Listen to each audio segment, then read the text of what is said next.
So ketones are an extraordinary fuel for the brain. In fact, one of the reasons why a baby that is born premature will be more likely to have learning disorders later in life is because premature baby didn't have time to get very fat. And fat baby is healthy baby. And fat baby gets into ketosis. Let's say you and I were to fast straight for 2 days. If you took a 6-month-old baby, that baby would be in a deeper state of ketosis in 2 hours than you and I would be in 2 days. Because the baby is burning so much of its beautiful chubby fat. And the more the body burns fat, the more it makes ketones. And the tissue of the body that appears to benefit the most in response to ketones is the brain.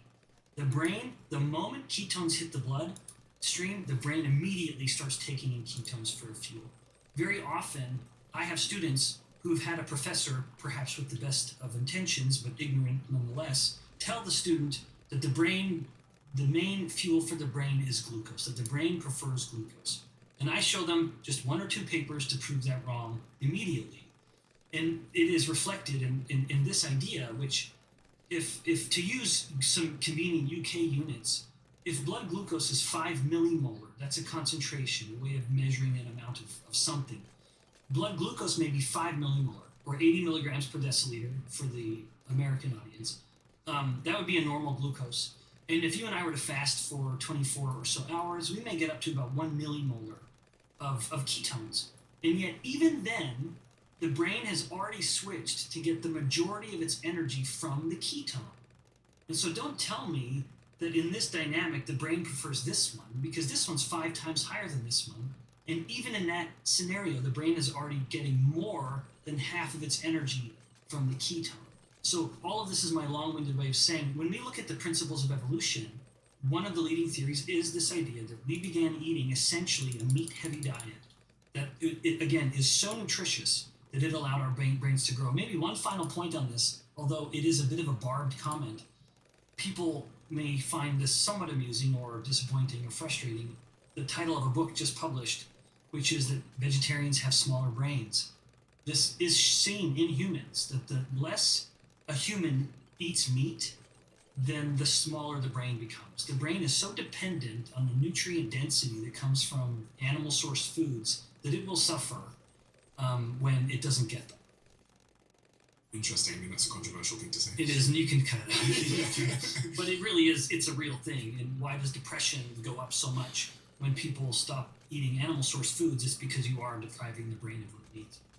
What is it exactly you're depriving the brain of in that situation? Yeah. So at least, among other things, at least it would be the essential omega-3 fats. So there are 3 omega-3s, and we can only get 1 from plants, but it's one that the humans don't use. We need the other 2, and they only come from animal-sourced foods. And you could supplement.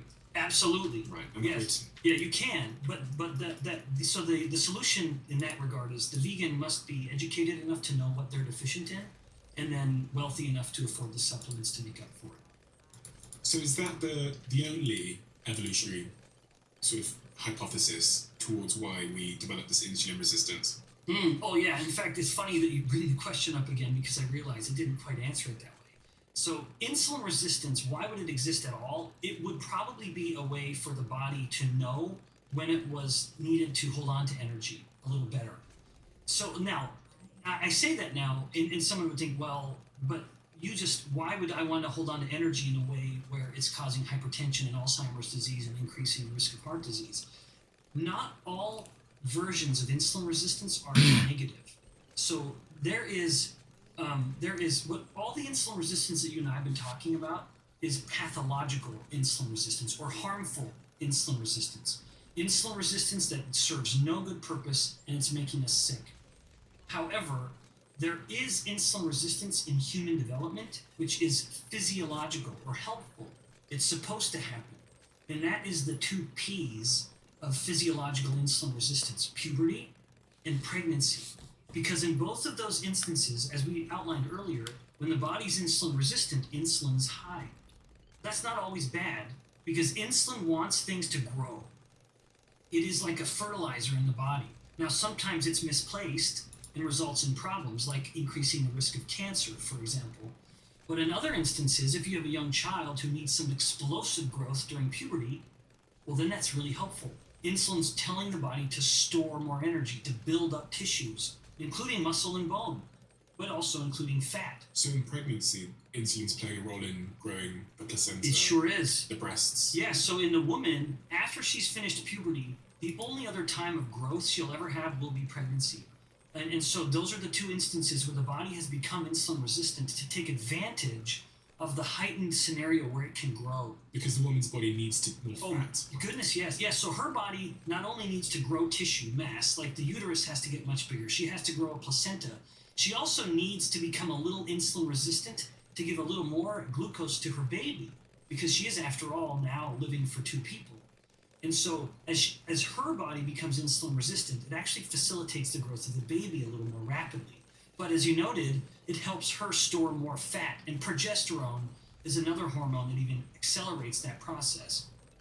But basically, it's her body's way of saying, hey, I am committing to growing another human, and it's going to be metabolically very demanding. And so I'm going to have as much extra fat or as much extra energy as I can in order to ensure that if there's any sort of scarcity in food that happens during the course of the pregnancy, I'll have enough energy to get through it all. And then maybe I'll even have enough to continue to feed the baby with lactation after the baby's born. What is gestational diabetes? Yeah, it's a great question. Gestational diabetes is essentially type 2 diabetes of pregnancy. So it's a perfectly timed question, because if you look at the average woman, yes or no, who is very healthy, very insulin sensitive at the beginning of pregnancy, so glucose is normal and insulin is normal. Well, unless you do a circle, I'm not going outside. Over the course of her pregnancy, she stays normal, healthy pregnant woman, which is to say she has physiological insulin resistance.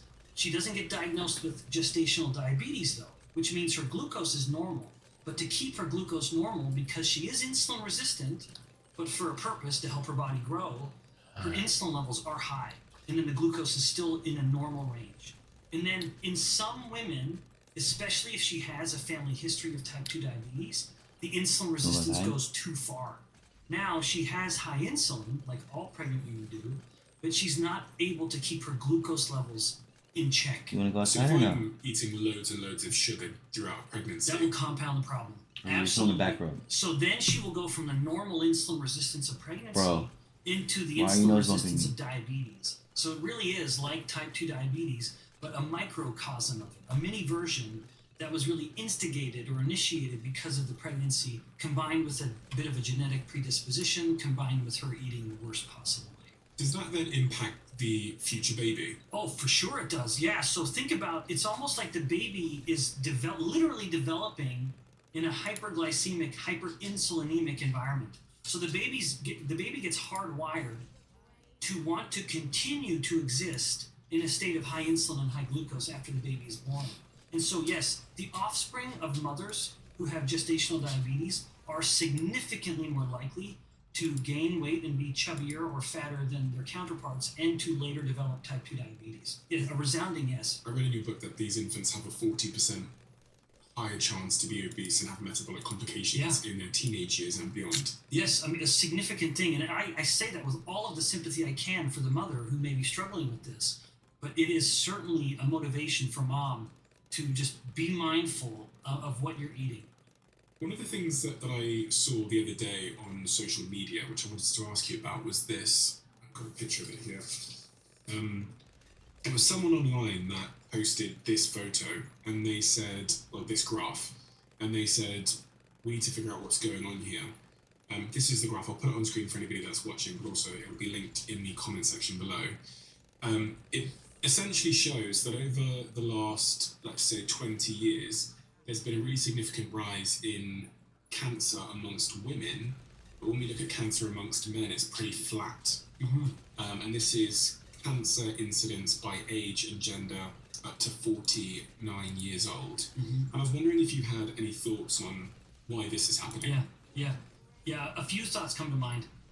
Whenever I see these kinds of reports, I always make sure I look firstly at what are they actually measuring. So just to set the stage, this is the number of women who are being diagnosed with cancer. So not dying from cancer, but it's going up. So one simple explanation, although perhaps the most disappointing, could be that more women are going in for testing younger, and so we're just seeing kind of an artifact of more women are just going in sooner, and they're detecting a problem that they wouldn't have otherwise detected, for 10 or 20 years, which is a good thing. You want to detect cancer as soon as possible. So that's the boring answer, that it could be a reflection of just more women going in for ultrasounds or MRIs or mammary scans, whereas men don't ever get tested for anything, which is why we die more from everything, possibly. But to give a more exciting answer, this is very, very likely almost entirely driven by breast cancer. Breast cancer is the main cancer for women by far. And so if I had to guess, I bet almost all of this increase in cancer incidence is because of breast cancer. Why might that be going up? I would suggest there's probably a couple instances. One, although people might not appreciate this, is that one of the best ways for a woman to reduce her risk of breast cancer is actually having babies. It's very well known, very well documented, that if a woman has babies and breastfeeds, her risk of breast cancer goes down. So yeah, in fact, it's very meaningful. I actually don't know the reasons for it. It could be the changes in estrogens during lactation phase. I've just actually done a quick search here I put a picture of that graph into AI and asked it the same question, and it said pretty much what you said. It said there's a rising breast cancer incidence according to Cancer Research UK. The other one that it came up with is obesity trends. Oh yeah, I promised I was going to talk about that. Oh, yeah. I wouldn't leave that. Yeah. Sorry for interrupting there. No problem. And then the other one was delayed childbearing. That's what I'm saying. Which is what you were saying. Yeah, so as childbirth rates are going down, it does increase the risk of breast cancer. Now, I'm a cell biologist, right? I like to understand a direct mechanism. And so as much as I invoke the perhaps lower rates of childbirth among women, I don't know the mechanisms, so I'm sort of loath to describe it.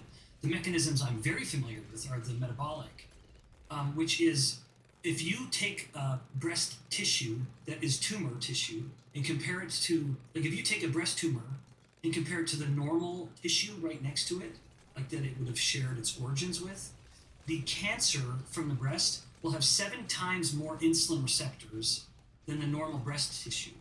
So the idea of this tracking quite nicely with obesity rates going up over the past 20 years, I wouldn't say that it's the obesity per se, but I would say it's the entire metabolic milieu, which is the insulin resistance. That as much as the high insulin is promoting fat cells getting bigger, that high insulin is also accelerating the growth of the tumor cells. Because again, one of the main mutations in breast cancer is a 7-fold, so a 7 times increase in the number of insulin receptors. Well, who's in here? You can say wants hi. to tell things to grow. So it's no surprise that almost every tumor that's ever You been measured for play having Ballons insulin TD6. receptors will have a lot more. It's basically telling its neighboring cells, insulin's going to come by and it's going to tell us all to grow. I want to grow more than you. And that's what cancer is. Cancer is growth, unregulated growth. Insulin tells things to grow. So the connection between obesity with the rising incidence of breast cancer is very, very likely a consequence of the rising incidence of insulin resistance. As you guys know, Whoop is one of my show sponsors. It's also a company that I have invested in, and it's one that you guys ask me about a lot. The biggest question I get asked is why I use Whoop over other wearable technology options. And there is a bunch of reasons, but I think it really comes down to the most overlooked yet crucial feature. Its non-invasive nature. When everything in life seems to be competing for my attention, I turn to Whoop because it doesn't have a screen. And Will Ahmed, the CEO who came on this podcast, told me the reason that there's no screen. Because screens equal distraction. So when I'm in meetings or I'm at the gym, my Whoop doesn't demand my attention. It's there in the background, constantly pulling data and insights from my body that are ready for when I need them.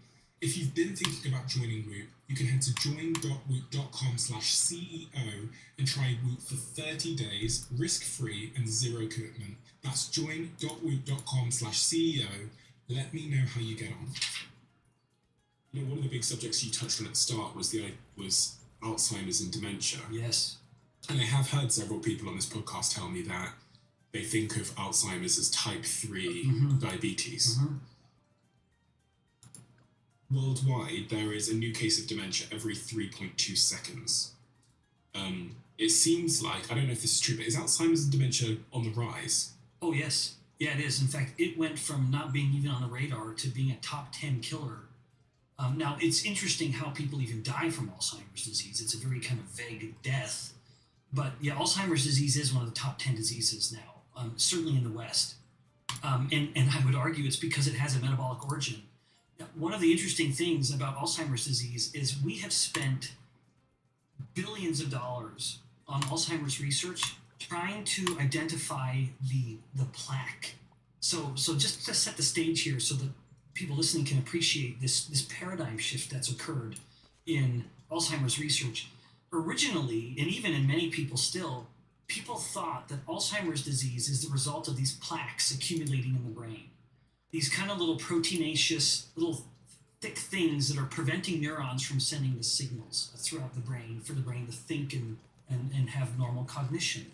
And yet, there are those of us, and I'm proud to say I have long been one of them, who has said that the plaque-based theory doesn't make sense. We have had drugs that have been available for human use for years that have effectively reduced plaques in the brain and yet did nothing to improve cognition. So that is an immediate challenge of the plaque-based theory of Alzheimer's. Even further, even beyond older than that evidence, when you would look post-mortem or look at tissue donor people who passed away, you would look at the brains of people who died with confirmed Alzheimer's disease at the time of death, and look at the brain of someone who died without any evidence of any cognitive decline or any compromised thinking whatsoever. And you would be just as likely to find plaques in both brains. So whether the brain had Alzheimer's disease or not, you would still see plaques in the brain. So the whole idea that plaques mattered has long been controversial. And just to put a fine point on it before transitioning to the metabolic origins, about 2 or 3 years ago, they found out that the very first published papers that implicated plaque as a cause of Alzheimer's disease were based on fabricated data. So the scientists who published those first reports that led to the entire theory that Alzheimer's disease is plaque-based were called out as fraudulent. And indeed, all of it was fabricated. So the entire idea that Alzheimer's, and we have spent billions of dollars on studies to try to determine how do plaques cause Alzheimer's disease. Why, when we reduce plaques, it doesn't appear to help the disease? Because the plaques have nothing to do with it. That's just something that some brains have. Some brains have more of these little specks than other brains, and they don't contribute to Alzheimer's disease at all. Now, what kept rising to the top, and I would hope now is the dominant theory, is that people with Alzheimer's disease almost always have some detectable instance of insulin resistance, if not full-on diabetes, type 2 diabetes. Now, I will say personally, I don't like the term type 3 diabetes because it makes it sound like it's a whole new version of diabetes. To say it more succinctly and accurately, it is simply insulin resistance of the brain. And the brain is a very hungry organ. It is in what I teach is a trinity of high metabolic rate organs. That there are 3 organs in the body whose metabolic rate is so high that it just really sets it apart from everything else. And the brain is one of them. The brain has a very high metabolic rate. So this is a very hungry organ that needs a lot of energy all the time. But the brain is unique in that it primarily will only use 2 fuel sources, and I've mentioned them, namely glucose and ketones. But glucose, in that section of the brain that gets compromised with Alzheimer's disease, the glucose can't just come straight in. It needs someone to open the door for it. And that is insulin, of course, just like we described with the muscle cell, where in order for the glucose to go into the muscle, insulin had to come and knock on the door, if you will. And then the muscle, being a polite, responsive host, would open and allow the glucose This is chimps. I don't know if you know about that in that Ballons section of the TD6, brain, but this is the it hardest has doors that level. need insulin. It's locked until insulin Well, this isn't the comes hardest and opens level. them. This is the So hardest even though one glucose of levels this may be level. high in the blood, like in type 2 diabetes, After this win, I'll you would have a think, black well, the border on brain this can map. just get all the glucose it wants, and yet it cannot because it has insulin Do you know what a black border is? regulating the entrance of the glucose. And if the brain is insulin resistant, there's not enough glucose coming in. And thus the brain is forced to rely on the only other fuel that it can rely on, namely ketones. But the same person who's eating all the time to keep their blood glucose high all the time has so much insulin in their blood that they're never making enough ketones to fill the gap. You know, and mind the gap. And the brain has an energy gap now. and where the brain needs, an amount of energy. I'm kind of acting it out for those that are watching, but the brain has a certain energy demand that it needs. And if there's a lot of glucose in a healthy insulin-sensitive person, glucose will fill all of that What need. should I pick But next? as the brain becomes progressively insulin resistant, it cannot get all of its energy from glucose, and thus there's an energetic gap. And in the absence of ketones, there's nothing to fill that gap. And the brain says, well, I don't have enough energy to keep functioning as well as I did before, so I have to reduce my function, which manifests as a reduction in the ability to think and process. In other words, cognition goes down. But what's so interesting is I just got finished describing a scenario that scientists refer to as Ooh, that brain was close. glucose hypometabolism, or a reduction in the amount of glucose the brain is using. There are scientists that measured this. We don't in my lab because we don't do these kinds of techniques, but you can actually infuse people with the glucose that you can take pictures of and see how much the brain is taking it in and metabolizing it. In Alzheimer's disease, the brain is not Deleted getting as user much glucose, so we 335. call that a hypo, How you or doing? a reduction in metabolism of glucose. And I'm as much as you and I watching are the chat right describing here, that so- scenario as relevant for Alzheimer's disease, you can essentially open up the book of neurological disorders and see the same thing. Depression has a brain glucose hypometabolism to it. Migraines have a brain glucose hypometabolism. Epilepsy and Parkinson's disease. So all of these disorders of the brain, of the central nervous system, one thing they all have in common is the brain isn't getting enough energy from glucose. And another way of saying that is the one thing all of those seemingly unrelated brain problems have in common is that they all have some degree of insulin resistance. But then it's no surprise that they all benefit when ketones can swoop in to save the day. But that only can happen if the person is giving their body a break from the insulin long enough to actually start making ketones. Really, really interesting on this point of Alzheimer's, because I don't think people have spent enough time talking about the link between insulin resistance and Alzheimer's. And one of the things I was looking at there was how many people with Alzheimer's meet the criteria for insulin resistance. And some studies have it at 40%. There's a study I hard found here map. that has it at 70 to 80%. Actually, this isn't that hard of a map. Which I wanted to cite. Exact percentages vary, but one example is a study in the Journal of Neurology in 2011 that found insulin resistance at approximately 40% of individuals with Alzheimer's. But another study in Alzheimer's patients sometimes found it to be as high as 70 or 80%. For instance, research by Dr. Suzanne De La Monte at Brown University has drawn attention to the concept of type 3 diabetes. Yeah, again, I don't love the term, but I appreciate the use of it, which is, it does suggest a metabolic origin. But even, you look at those ranges, Stephen, and say, well, one was 40, one was 80. Boy, what a difference. I suspect a lot of that is just how did they measure insulin resistance? Right. If they were looking at the glucose, like so many do, you're just going to miss a lot of people. Yeah, it's quite hard to. I think there's different criteria, right, for how one defines someone as insulin resistant. Well, No. yeah, and that's right. That's because there's not enough training, which is at the Ooh, that beginning was of the close. conversation. You asked my mission. One of my missions is to help people learn what to look for. What do they need to be Come looking on. Yeah, they need to be looking at insulin. So, for?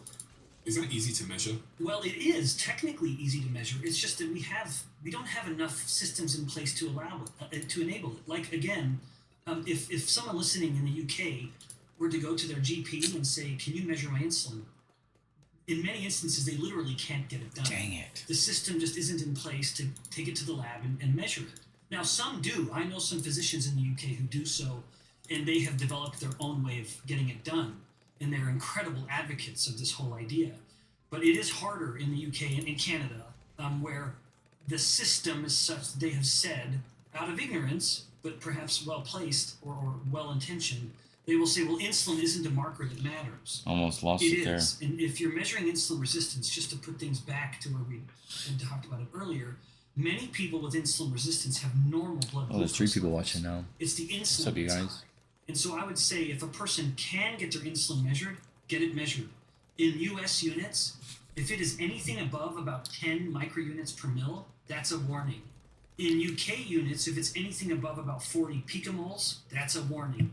Insulin is high, you could have insulin resistance. And you could be skinny Oh yes, and have insulin resistance. yes, that's especially depending on the ethnicity. Like if someone listening to this is East Asian and they say, well, I'm quite thin, I don't have insulin resistance, you very well could. It depends. Even in young women, a group out of northern Canada, which is, of course, pretty far north, they found that even in young, healthy weight women with PCOS, if they compared them to their identically matched other women without PCOS, they were more insulin resistant in the other group. So anyway, that's my way of saying, even if you look at yourself and think, well, I'm kind of lean, I'm not insulin resistant, you very well could be. Okay, so I've got a friend who's a woman who has PCOS. Yeah. And one of the things that she often says to me is that she gains weight easily. Is this true? Oh, for sure. And in fact, I wouldn't be surprised if she does, because the fact that she has PCOS is not absolute evidence, but very likely evidence that she has insulin resistance, which would mean at any given moment her insulin is at the risk of being a little higher than her non-insulin resistant counterparts. So if she goes and gets the test done, I bet her insulin would be high. And so all that would mean is, which is good, I mean, knowledge is power. And my hope would be that as someone goes and gets their insulin measured, and there are a handful of other tests they could also look at, but that's the most succinct, then it would be all the more impetus or encouragement to say, okay, I listened to Stephen and Ben, I really do need to start making some changes. And even in PCOS, there are reports that document the absolute reversal of the disease with nothing more than just dietary changes. I was looking also a second ago because we mentioned ethnicity a few times, and it says, the research I was looking at says that East Asians have fewer fat cells and they're more resistant to obesity-related metabolic issues. Well, that's second part of that statement is not true. Level They're more 63 is resistant to hard. obesity, but they are Level like 63. it's an interesting dichotomy because Okay, I got you. yeah. So I they're more, understand. you like to find a Japanese man who's as fat as the average American. Boy, you're gonna have to look. It's hard. It's hard, but to find a Japanese man who is just as much likely to get diabetes, type 2 diabetes, very easy. Africans have more fat cells typically. Yeah, so on that ethnicity, if now there's a lot of kind of wiggle room here, but on one end we'd have Caucasians, blacks would be right nearby, African ethnicities would be right close to the kind of Northern European ethnicity. And then we would move through, and I don't mean to miss anyone here, but on the other end it would be East Asian, and then sprinkled through that would be Latino. Latino would be somewhere in the middle, and Hispanic, and then other Southeast Asian and then East Asian, kind of on the worst end, or the least sensitive, or the most sensitive to their fat. The most sensitive to their fat. This actually is a concept that's been invented called the personal fat threshold, which is this really interesting idea born from a group in Australia suggesting that across every individual body, which of course is heavily influenced by both ethnicity and sex, like we mentioned earlier, a body is going to have a rate at which it can store fat in a healthy way. And then once that threshold is met, any further pressure to store fat will start creating insulin resistance. And that threshold is essentially how many fat cells do you have and how much room do they have? So if you have more fat cells, you have a higher fat threshold. You can get fatter before it starts to hurt you. Does your fat distribution also matter here? Oh, it does. Different races, this research is telling me, have different fat distribution. It's saying that Africans have better fat distribution, lower visceral fat, and less metabolic risk because of that. Yeah. Caucasians, moderate fat cell quantity, more prone to subcutaneous fat accumulation. Subcutaneous. That's the fat around the organs. Yeah, right? so Caucasians, and so let's say Northern European, African, both store more of their fat subcutaneously, which is the fat just beneath the skin, or the fat that you can pinch and jiggle. Y'all don't say aye? That has an ability to expand more, because there's nothing really to limit it. However, the other place for people to store fat is their visceral adipose, which is the fat that is tucked within the abdominal cavity, so tucked around the organs. It's sort of surrounding the kidneys and the intestines and the liver. That is an unhealthy place to gain fat. But in East Asian, all things equal, is putting much more fat there than they are subcutaneously. The advantage of subcutaneous fat is that which is the fat on the outside. Yeah. So the Like fat belly beneath fat. the skin, the loose belly fat, the fat that can pinch and jiggle. This is such a that hard fat map. has a greater ability Or to not make map, new but fat cells. So the as hard much as level. Earlier, you and I said fat cells. I are have to, like, systemic, for the save most all my part, they money. do. I have There's to a get little bit of wiggle room this with you, guy right here. and that's to Spirit of the subcutaneous. Force, which is Higher $37,000. fat cell quantity, more visceral fat. I had to Yes. spend a little bit of and money on increased risk of obesity this related guy and conditions. this Yes, and so guy. the problem with visceral fat In the meantime, is this is such a finite space. There's so little room within the core of your body that if we I don't allow want those that, fats dude. to multiply, it could theoretically start physically compressing on tissues. And so those fat cells only grow through hypertrophy, which is Does that the make thing we sense? talked about earlier with slow insulin resistance. Subcutaneous fat Spirit of cells the are Forest. more abundant but smaller. Visceral fat cells are fewer but much larger. And so any ethnicity, including Hispanic or Asian, that promotes relatively more fat storage in the visceral space is going to suffer from the consequences of that fat much sooner. And again, it still comes back to size. The bigger the fat cell, the sicker the fat cell. According to Alzheimer's Disease International, the total number of people living with dementia globally is expected to reach 139 million by 2050, which is up from around 55 million in 2020, which I imagine is in part related to people living a bit longer Yeah, than they once did as could well. be. Although over the past few years, life expectancy actually turned down for the first time in the history of modern world.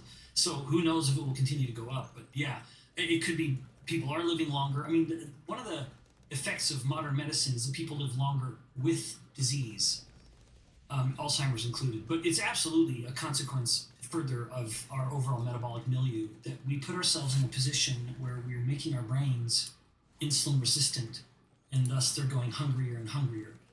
There's a study you talk about, which you've cited before, that shows that if you move visceral fat from an obese animal to a lean animal, this immediately caused insulin resistance. Yeah, in the animal that received it. Okay. Yeah, so just to be clear, if we took what they did in this study just to reflect why or the different depots of fat are harmful. And so the human body has two distinct fat depots, and you and I described them: subcutaneous, which is the fat beneath the skin, or visceral, which is the fat tucked within the organs of the abdominal space. And if you move subcutaneous fat, Which is like the belly fat. the belly fat, and from one animal to another, you couldn't do this in humans. If you move belly fat, if you will, or subcutaneous fat from one animal to the other, the animal's very healthy. It's no problem. Subcutaneous fat is inert. It really is just sort of hanging out there and minding its own business. But in that same study, if you move the visceral adipose over, now all of a sudden that animal that got that extra dose of visceral fat is going to become sicker. It's going to become more insulin resistant and diabetic because you've That's increased crazy. its visceral fat, the amount of fat that it has in that Three people in space. here. No, y'all aren't The saying body nothing?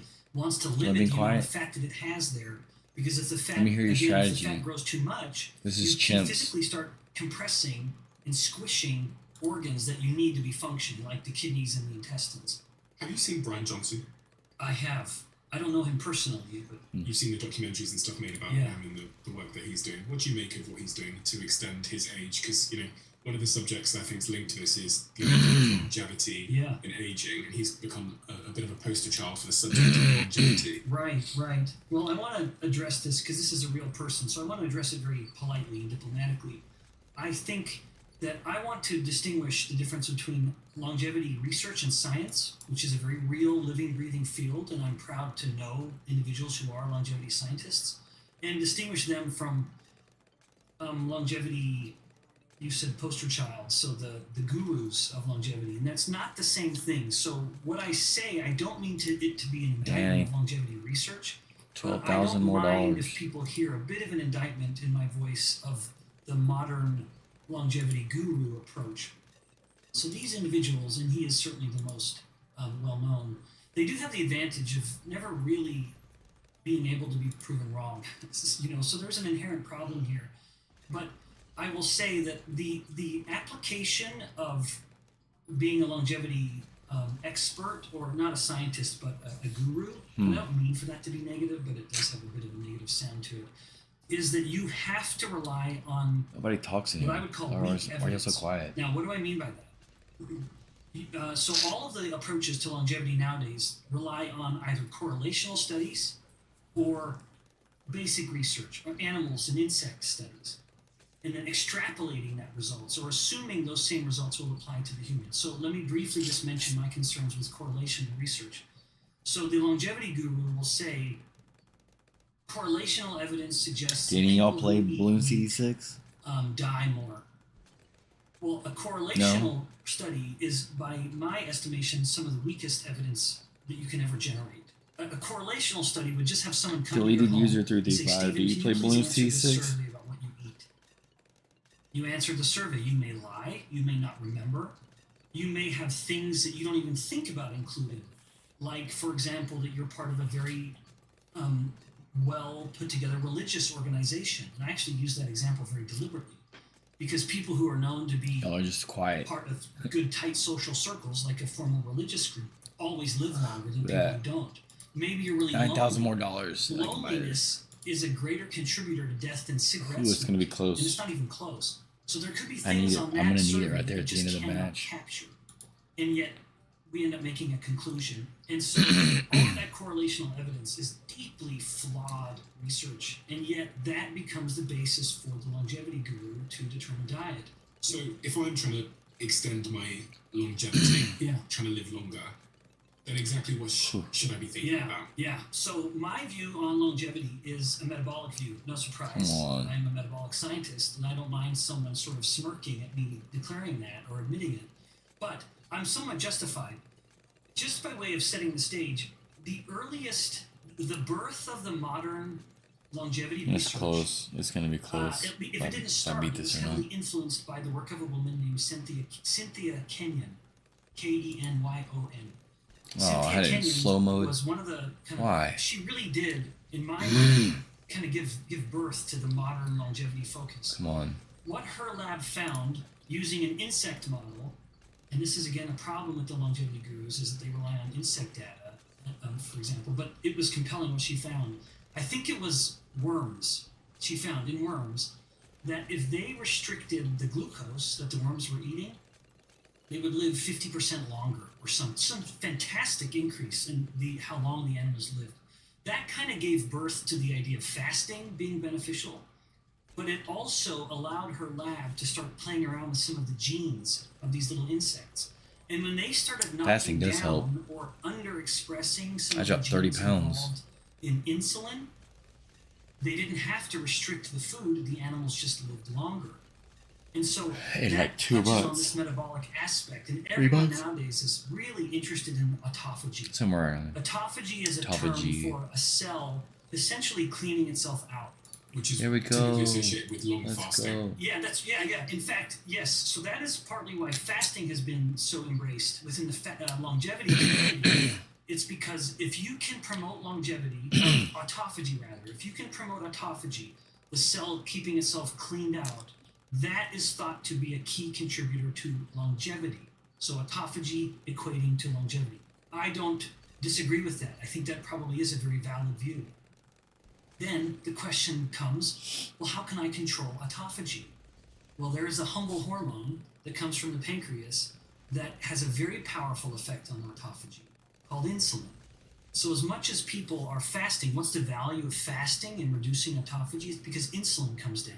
Now, what becomes interesting is what happens if you were to put someone, allow them to eat calories, but the calories are such that their insulin is staying low and they're making ketones, in other words, a ketogenic diet. You also enable autophagy. There was a very well done animal study finding that they didn't have to restrict calories in fasting animals. They could let the animals eat as much as they wanted, but it was a ketogenic diet. They lived significantly longer than their other litter mates that were eating the normal high-carb chow, similar to what humans eat nowadays. And so autophagy probably does No matter carbs, for no longevity. sugar. That's my diet.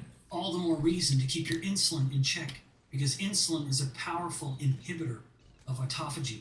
So as much as we have longevity gurus who are taking thousands of dollars worth of supplements, I can't help but look at that and think, just control your insulin. That within every cell, there's this battle. There's a yin-yang of growth and death, or building and breaking, to say it a little more politely. In fact, that is metabolism. The very word metabolism encompasses anabolism, which is anabolic or building up, and catabolism or catabolic, which is breaking down. The key to a healthy, growing, living cell is this nice ongoing balance of build and break, build and break. You have to build something up and then modestly break it down, and then you build some things up again. And autophagy is a very important part of that breaking cycle within the cell. That, hey, it's time to get rid of some old parts, and now we'll rebuild some of that again. Now we're going to break down these parts and rebuild it. Insulin is the key to that process. If insulin stays high for too long, you never allow the catabolic or the breakdown. This is one reason why insulin is so facilitative to cancer. Insulin wants things to grow. Cancer is a disease of growth. We don't ever let the cancer start to break down. Insulin won't let it, in part. You've repeatedly talked about ketosis. I have. Ketones. We'll eventually get there. We're kind of teasing the audience a little bit. Yeah, we are, yeah. But rightly so. I mean, ketones are a very vilified, misunderstood part of the body. And to my great delight, it's getting a sort of new appreciation. Well, I'm currently on the keto diet as well, so I am incredibly interested to understand, A, like what's going on in my body, but B, I'm quite compelled by both the pros and cons of doing it. And I want to talk about the cons and the pros, because they both exist. One thing you say in your book, Why We Get Sick, is that the longest living humans are also the most insulin sensitive. Yeah. So you're telling me that the longest living humans are the ones that are able to stave off that insulin resistance? Yes. Yes, so there are... Keep their insulin levels lower. That's right. Yeah, in fact, most of the longevity research, the sort of final point on this, is that when you look at these studies that look back in time and say, okay, what is it about these people? What variables tend to go along with the longest lived humans? One of them is that they're insulin sensitive and their blood glucose levels are, in fact, a very well done study just last year out of Sweden. I think it was just 1 year ago. They looked at all, and Sweden is meticulous in its record keeping, which is an advantage. In a fairly homogeneous society, so it kind of eliminates some confounding variables. But they attempted to document what were the variables that were just the most consistent theme of people who lived very long. One of them was good glucose control.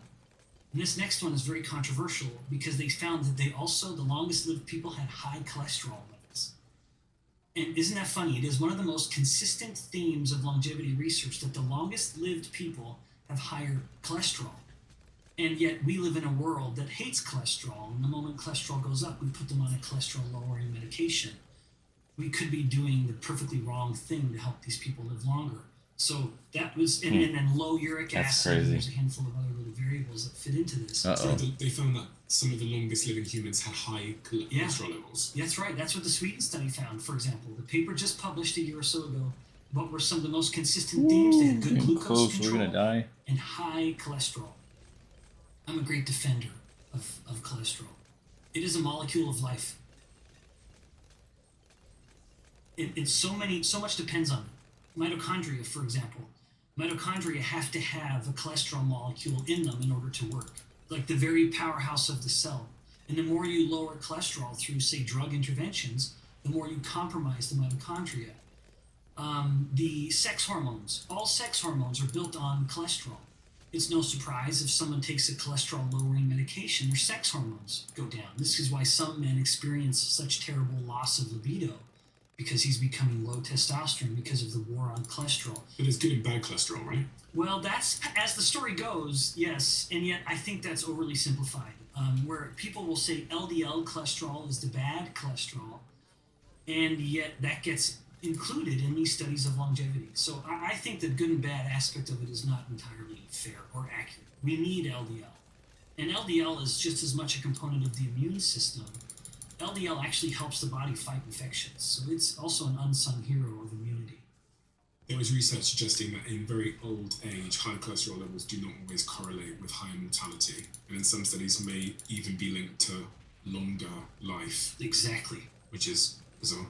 Yeah, well, you say that, and yet maybe our anti-cholesterol view is the bizarre one. And so as a cynic who's very familiar with biomedical research, I sometimes will look at clinical markers and say, why are we so obsessed with glucose? Why not insulin? Why are we so obsessed with cholesterol?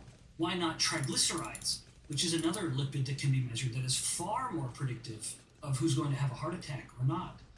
And I think it's because we have chosen markers in modern medicine that we have well-designed drugs. So it's a really, really good way to sell a lot of drugs. So there's no drug that's going to address insulin, so let's not measure it. But there are lots of drugs that will lower glucose. So let's measure glucose, because then we can diagnose the problem, and then we can give them a drug and make a lot of money. That's a cynical view, but I don't think it's unjustified. Similarly with cholesterol. Why look at LDL when triglycerides, another lipid marker, are a much better indicator? It's because we don't have a drug that effectively lowers triglycerides. You can with diet, but we do have drugs that very effectively lower LDL. One thing that really surprised me when I was reading your work is I think we got a black there border. was a study done in Bulgaria which proved that I think we've smoking got a black causes border. insulin resistance Let's in go. humans by Come having on.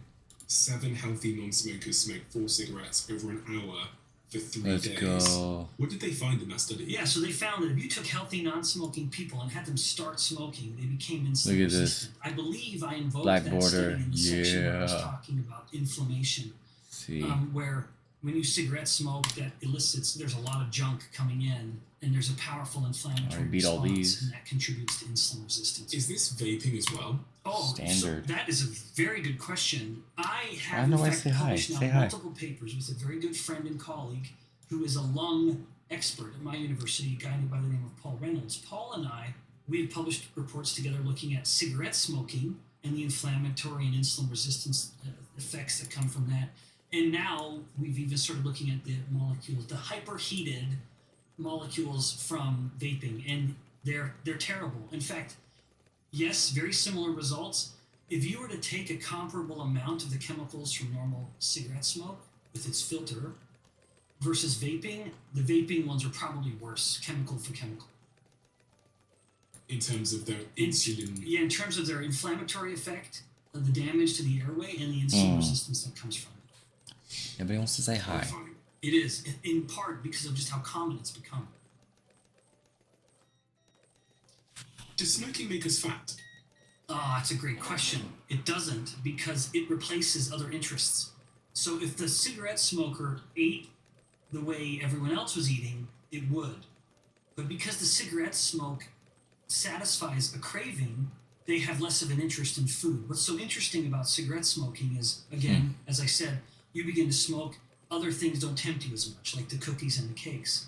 But one of the ways the smoker helps kick the habit of cigarette smoking It's eating. is actually eating candy.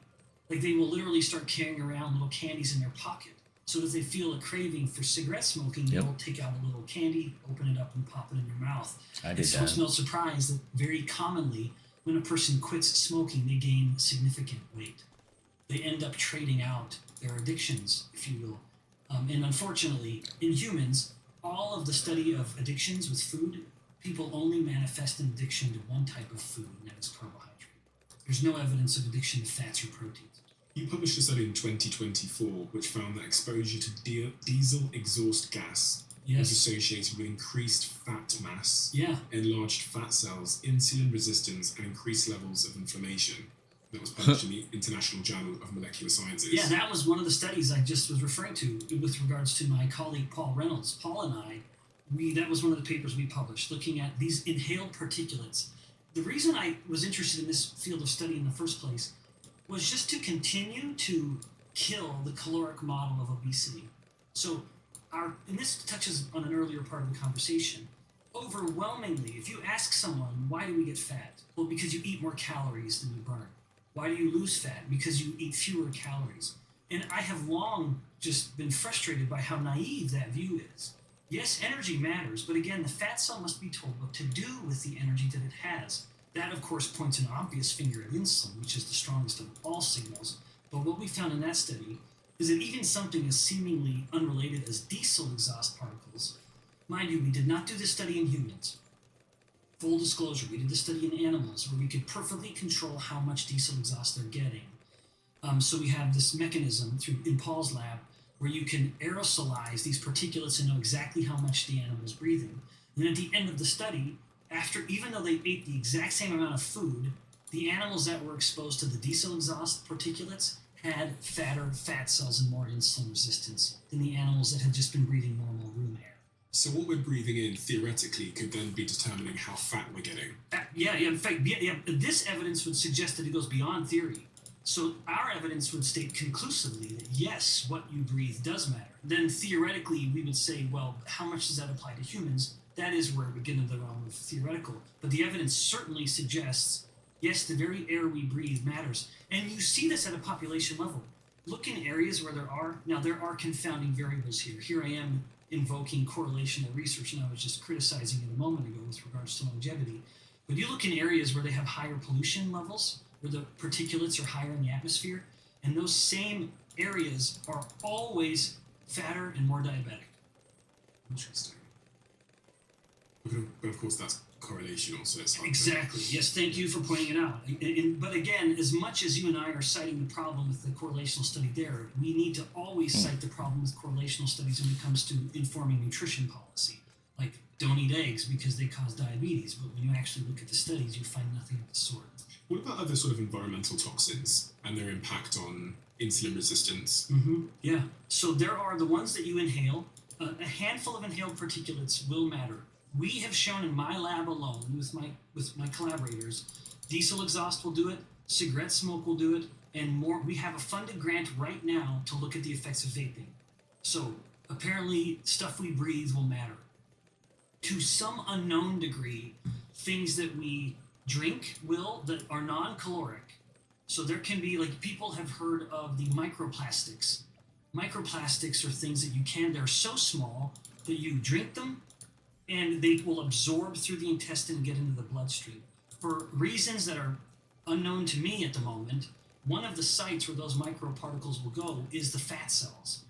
And once there, they will directly promote the growth of the fat cells. So that's actual microscopic segments of plastic. But separate from that are molecules that can come from plastics and soaps and detergents, like BPA or diethylstilbestrol, DES. That's actually an estrogen mimetic, kind of what we referred to earlier with regards to other endocrine disruptors. But there are other chemicals that a person can drink or inhale, like I mentioned earlier, but that will directly impact the growth of fat cells or promote. This is the first stage of hard. Wanted to do, which is tell the fat cell to grow. I've invested more than £1 million into this company, Perfect Ted, and they're also a sponsor of this podcast. I switched over to using matcha as my dominant energy source, and that's where Perfect Ted comes in. They have the matcha powders, they have the matcha drinks, they have the pods, and all of this keeps me focused throughout a very, very long recording day, no matter what's going on. And their team is obsessed with quality, which is why they source their ceremonial grade matcha from Japan. So when people say to me that they don't like the taste of matcha, I'm guessing that they haven't tried Perfect Ted. Unlike low-quality matcha that has a bitter, grassy taste, Perfect Ted is smooth and naturally sweet. And without knowing it, you're probably a Perfect Ted customer already if you're getting your matcha at places like Blank Street or Joe and the Juice. But now, you can make it yourself at home. So give it a try, and we'll see if you still don't like matcha. So here's what I'm going to do. I'm going to give you 40% off our matcha if you try it today. Head to perfectted.com and use code STEVEN40. Or if you're in a supermarket, you can get it at Tesco's or Holland & Barrett, or in the Netherlands at Albert Heijn. And those of you in the US, you can get it on Amazon. As you guys know, Whoop is one of my show sponsors. It's also a company that I have invested in, and it's one that you guys ask me about a lot. The biggest question I get asked is why I use Whoop over other wearable technology options. And there is a bunch of reasons, but I think it really comes down to the most overlooked yet crucial feature. Its non-invasive nature.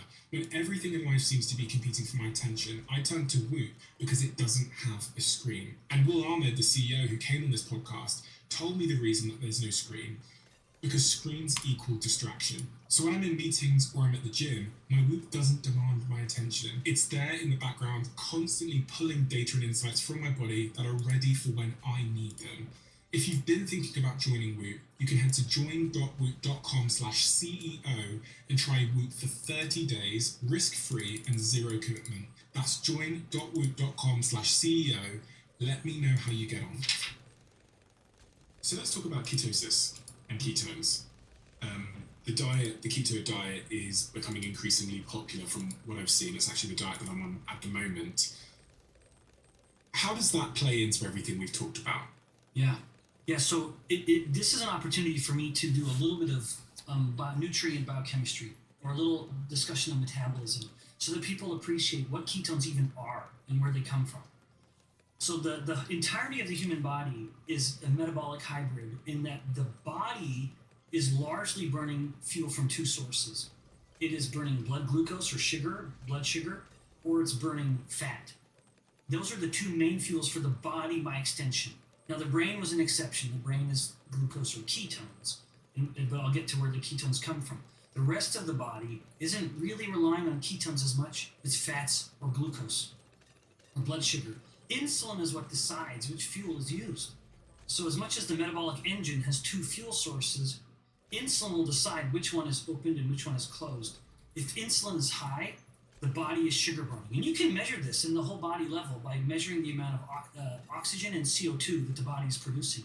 Because different biochemistry or the burning of the fuels will produce a different amount of CO2. So if I'm burning glucose, I might be producing more CO2. Yes, yeah, so we could hook you up to something called an indirect calorimeter and measure that your RER, the respiratory exchange ratio, the balance between CO2 and oxygen, would go higher. So we increase your insulin. Like if I infused you with insulin, in the next few minutes, we would see that your RER would go up, and we'd say, boy, you're sugar burning. Or we allow insulin to come down, and then the RER goes down, which is reflective of fat burning. So it's insulin that determines whether the body is sugar burning or fat burning. Now, when insulin has been low for about 16 or so hours, something interesting starts happening at the liver. So the liver, with insulin being low, is burning a lot of fat, including its own fat that the liver can store. The liver can store fat, but also fat coming from fat cells. Because if insulin is low, the fat cells are just leaking out fat to be burned by the body. And because insulin is low, the liver keeps burning it. And the liver essentially continues to burn so much fat that it fills its own needs. It meets its own needs and says to itself, hey, I don't need to keep burning fat. I have all the energy I need. I'm doing great. But it can't stop burning fat because insulin is low. And if insulin stays low, fat burning keeps going. And so... Because the body doesn't have enough glucose. Well, it's acting... Yeah, so in this sense, it's doing it to help replace the glucose that isn't coming in. That's the value of the ketone. So as the liver is continuing to burn fat, it essentially gets to a point of fat burning where it's burning more fat than it needs. And that excess, if you will, is what becomes ketones. So ketones are kind of a metabolic release valve for the liver cell to say, I don't know what to do with all this fat burning. Okay, I know what I'm going to do. There's not a lot of glucose coming in. And so the brain may start to get hungry, so I'm going to start making ketones. And so ketones are nothing more than a product of a lot of fat burning. And anyone who even fasts for 24 hours, you wake up that next morning, you're in some degree of ketosis. Lest anyone think it's an extreme thing. People are going in and out of ketosis, ideally, often. Now, why do I say ideally? It's because ketones are, as we've already outlined, perhaps the best fuel for the brain. The brain thrives on ketones. You can take a person with early stage Alzheimer's disease and have them go through a series of cognitive tests, and they do horribly on them. Like one example is you ask the patient with Alzheimer's to draw the face of an analog clock, a circle with 1, 2 through 12, and then some hands on it. And it is utter chaos. This is published reports. You then put them into ketosis, ask them, can you please draw the face of a clock? It's still sloppy, but it is absolutely the face of a clock. You ask them when they're not in ketosis to try to tie their shoelaces. They can't think through the puzzle of tying the shoelaces. Ask them to do it again when they're in ketosis. All of a sudden, they can tie their shoelaces. More than that, they can get themselves dressed. All of these are published case reports. It's just my long-winded way of saying the brain thrives when it has ketones as a fuel source. But the benefits don't stop there. My lab published a report finding that when humans were in ketosis, which is just a term for ketones being elevated, we pulled out small pieces of belly fat and measured the metabolic rate of that belly fat. And we found that in ketosis, the metabolic rate of that belly fat was 3 times higher than when the people were not in ketosis. What does that mean? Yeah, so that means that the fat was suddenly behaving in a much more energetic way. That fat tissue has a very low metabolic rate. And then all of a sudden, when the ketones came into them, they started getting much more active and they started burning more energy, which is going to be very helpful for someone who wants to lose fat. If your fat cells now have a 3 times higher metabolic rate, that means that the fat cells are starting to act a little bit more like your muscle cells, and they're just burning more energy. So does that mean that I'm going to lose fat faster? Yes, absolutely, and that is what happens. There are very well done controlled studies to show that if you control for all calories, when a human is in ketosis, their metabolic rate goes up. Your whole body is just burning more.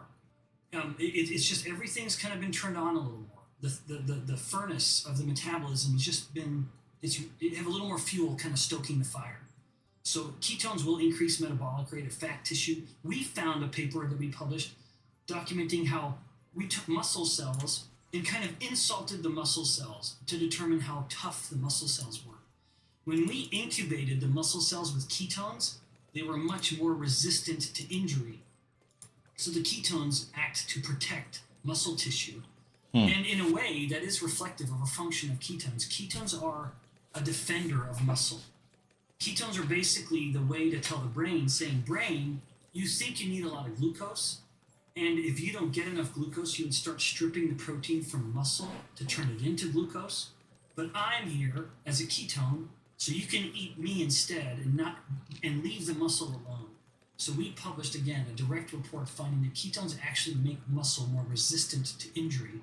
And this could be why you're seeing more and more elite athletes using ketones as an actual ergogenic aid or like a supplement to help them be better. So at my university, at BYU, just this year, our men's and women's cross-country team took the national championships, the best college runners in the nation. Pretty impressive. One of the things they do is they take these ketone drinks before they train and before they race. Some more and more of the Tour de France teams take ketone supplements because it is just another fuel. It is something that the body can burn. That we always say, well, if once you start running out of glucose, you're going to bonk or you're going to hit the wall. Well, what if you don't really use glucose because you're burning a lot of fat and a lot of ketones instead, and that keeps your glucose kind of untouched. You're not relying on the glucose. And we see this in humans. If there's a human that is adapted to a ketogenic diet, they burn fat at a higher rate than was ever thought humanly possible.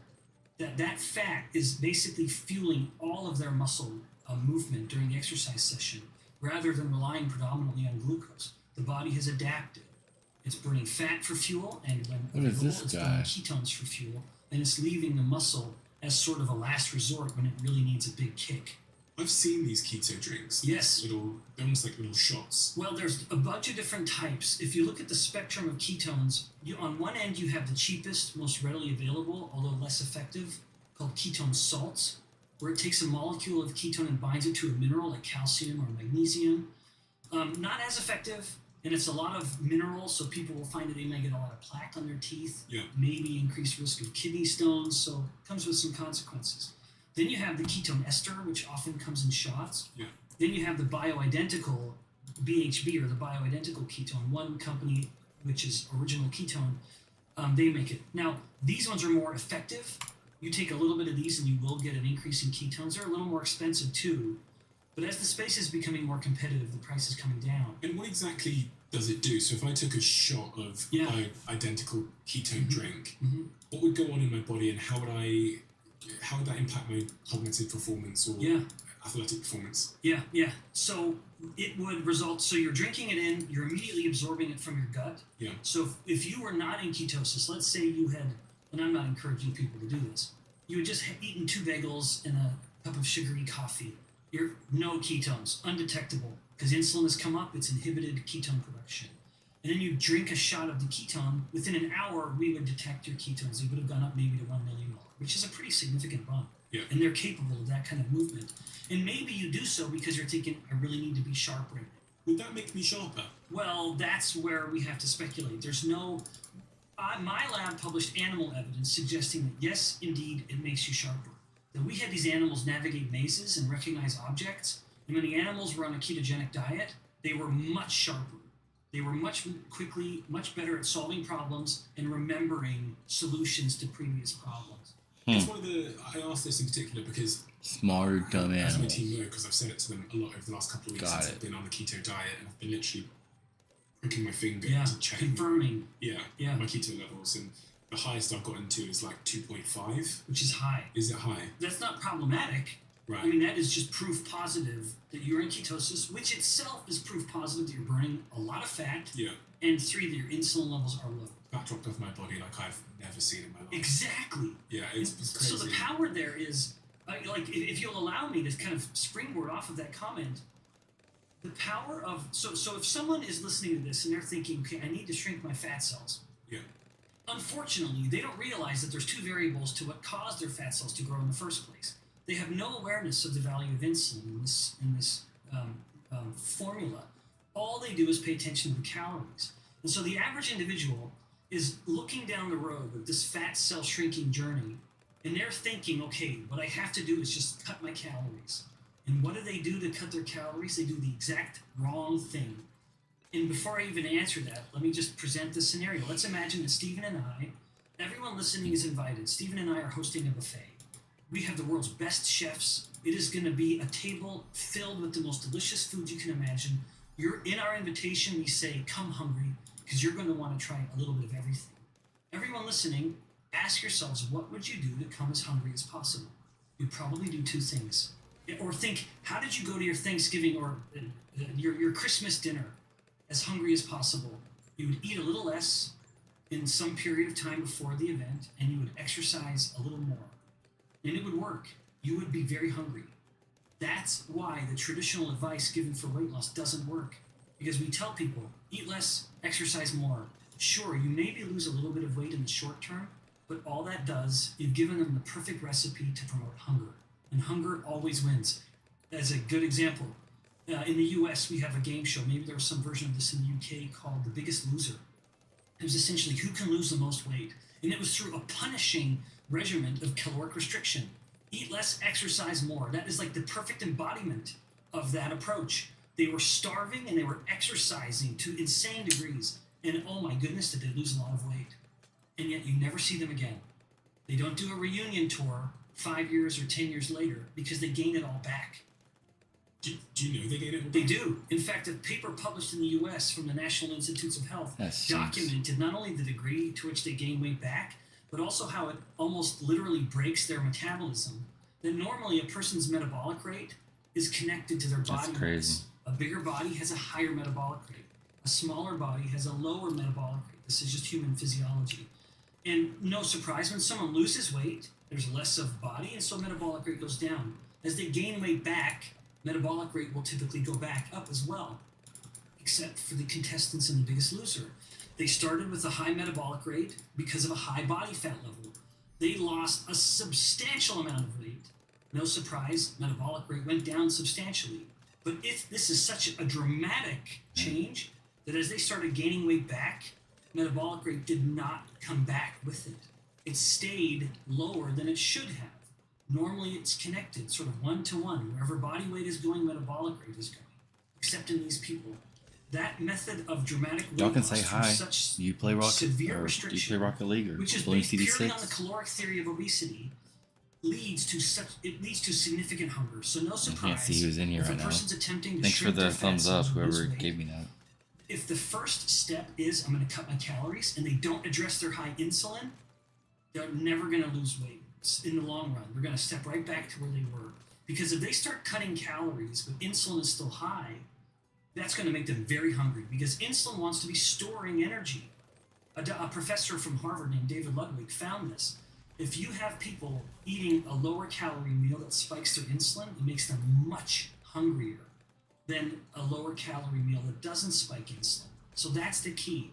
Anyone listening, if you're thinking, I need to be on a fat cell shrinking journey, let the first step of that journey be, I'm going to lower my insulin. Which means? Which means I'm going to control my carbohydrates. I'm going to stop eating carbohydrates that come from bags and boxes with barcodes.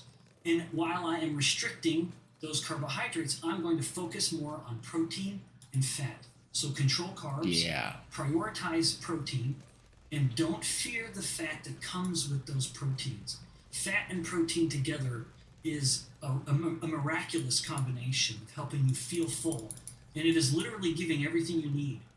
There are such things as essential proteins. There are such things as essential fats. So focus on those. And that will be the key to helping insulin come down.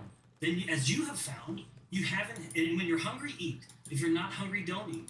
Or what the person will find is they're lowering their insulin, all while their metabolic rate is going up. They're learning how to burn their own fat for fuel, because remember the metabolic hybrid, that metaphor, that if you want to lose fat, you need to burn fat. You're not going to lose fat if you're always burning glucose.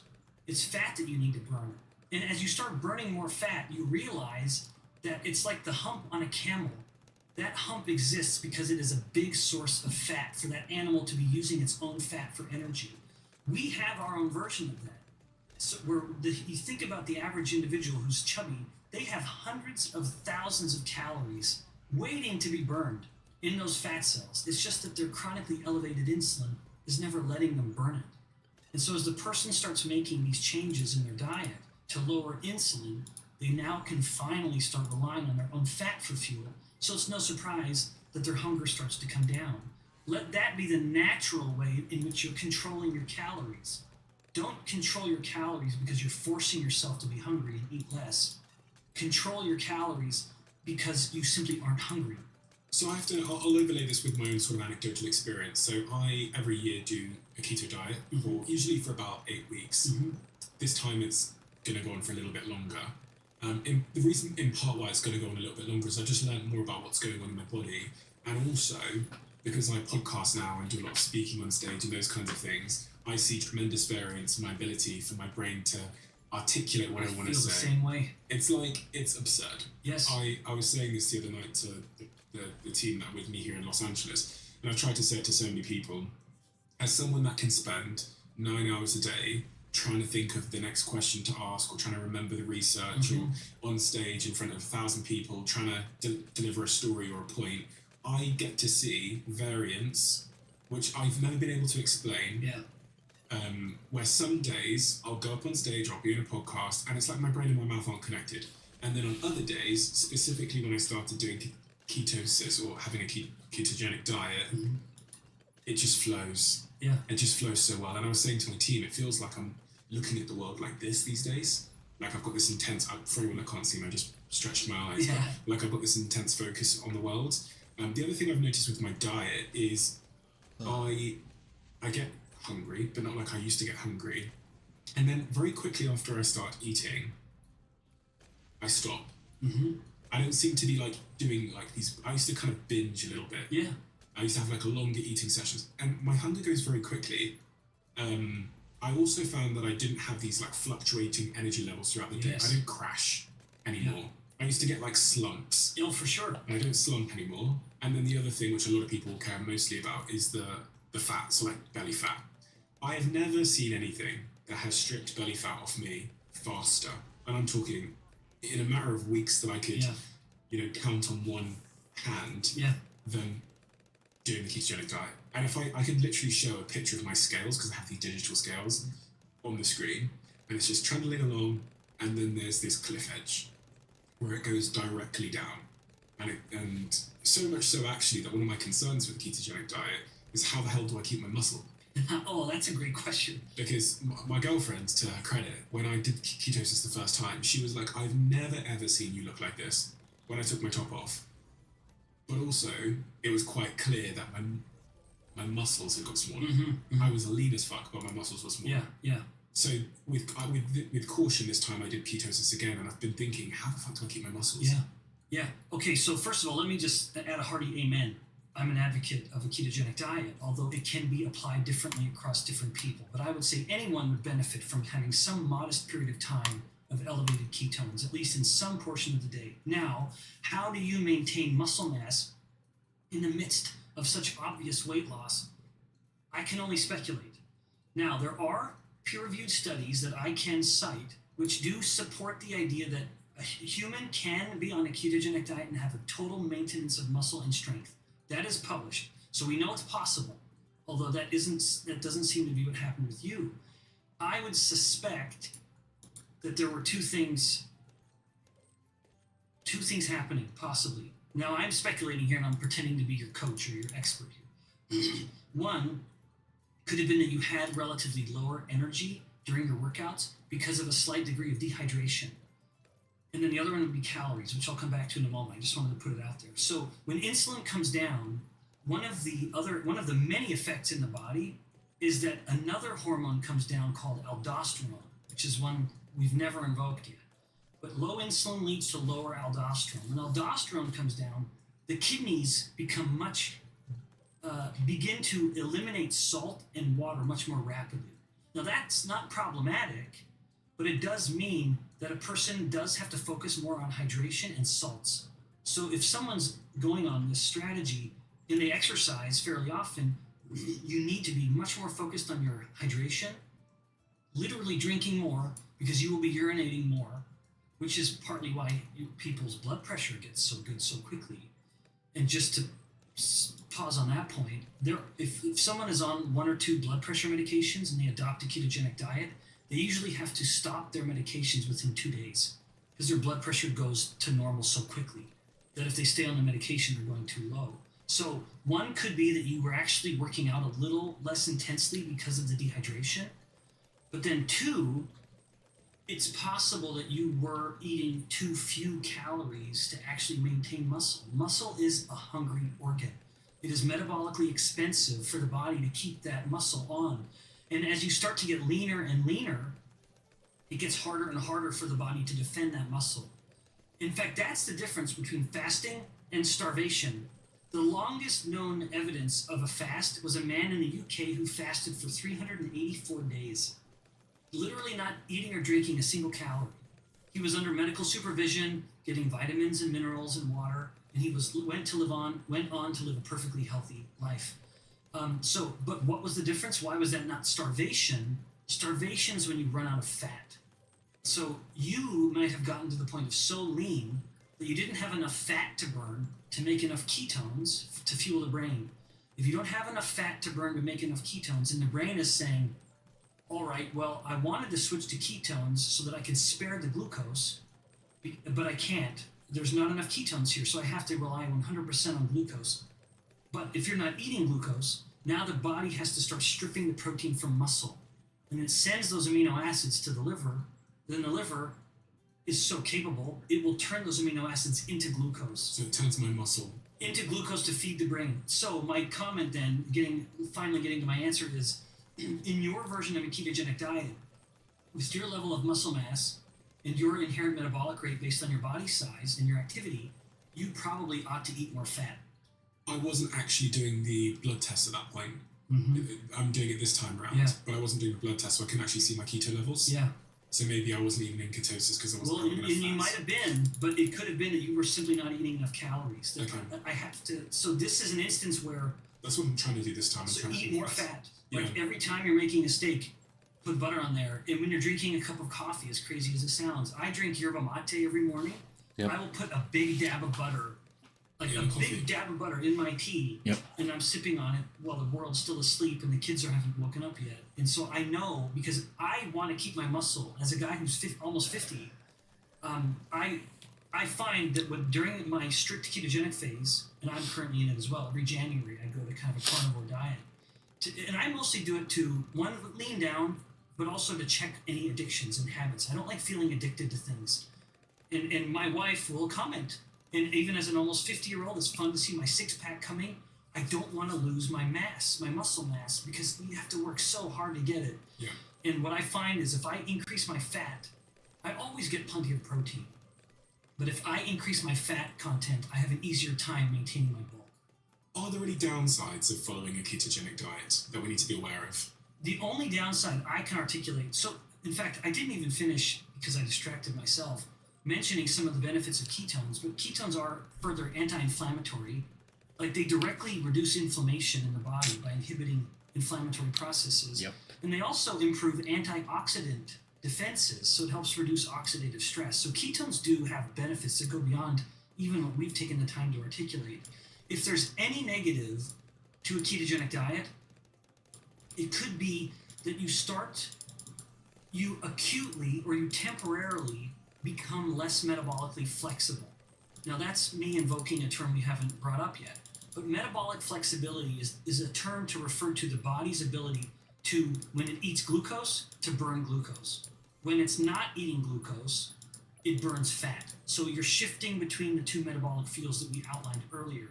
When someone has been adhering to a ketogenic diet for some time, it's almost as if their body is stuck in fat burning mode. And that if you and I, being in such adapted ketogenic state as we are, if we were to go to lunch and eat 2 bagels and a sugary drink, it would take us a very long time to clear that glucose from our blood. Much longer than otherwise. Like, let's say we go out with the production team, they're eating a normal higher carb diet. All things equal, same body size, same activity, their glucose levels would come up and down in 90 minutes, perhaps. Yours and mine may take 180 minutes to come back down. So the person may say, well, gosh, Stephen and Ben are no longer burning glucose very well.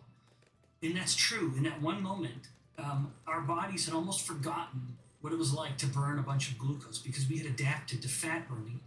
So what about the gut microbiome? Oh, yeah. Because I told someone who is a What? nutritionist that I was doing the keto diet at the moment, and they said, oh, your poor gut. Oh no. Ah, yes. Well, what a naive thing to say, if I may gently reprimand your friend. There's no evidence to support that there's any harmful change in the microbiome. In fact, a paper was just published that looked at a man who went from a normal omnivorous human diet with abundant plant matter to a purely carnivorous diet, literally 0 carb, and they documented precisely no change in his microbiome. None whatsoever. But is he eating plants? No. Well, he had been eating plants. So the case study was a person eating a normal diet of plants and meat, a normal omnivore diet, and then looked at the microbiome and then adapted to a purely carnivorous diet, purely meat. And the microbiome didn't change at all. What's the time period? Months, I think. The problem with the microbiome, the reason I don't take microbiome research too seriously as a scientist is that it is a big black box. You came from the UK to London, to LA, to California. If we took a microbiome sample analysis of your time in the UK now, it would be different now. Even though you're eating the same, but you're drinking different water, you're breathing different air. I was just on a plane from Utah to California. Give me a day or so, I would have some sort of shift in my microbiome. So the microbiome can change in response to all kinds of things. The idea that you somehow decimated your microbiome because you aren't eating fiber is absolutely false. That is completely false. Now, there might be a change in some of the population of your microbiome, more of one, less of another, but there's no evidence to suggest that's problematic. Your microbiome is intact. Those bacteria do not die. They're just simply metabolizing other things. Maybe they're relying more on short-chain fatty acids. Maybe they're relying more on amino acids. They're not eating fiber, but there's still stuff in the meat or the eggs that the microbiome will eat. But if eating lots of plants does give me a more diverse gut microbiome, then if I stop eating plants, I'm going to have a less diverse gut microbiome. Yeah, but Stephen, but even then, there's a bit of an assumption built into the question because it's, do we know that the microbiome will be less diverse? The case study I just mentioned found that in this one single man, it didn't change his microbiome at all. It was the exact same populations in all the same proportions. Because aren't the plants like feeding the bacteria? Yeah. So the fiber is. So fiber will, but again, that's not the only thing bacteria can eat. Bacteria can eat fats. Bacteria can eat amino acids. They can eat glutamine, for example.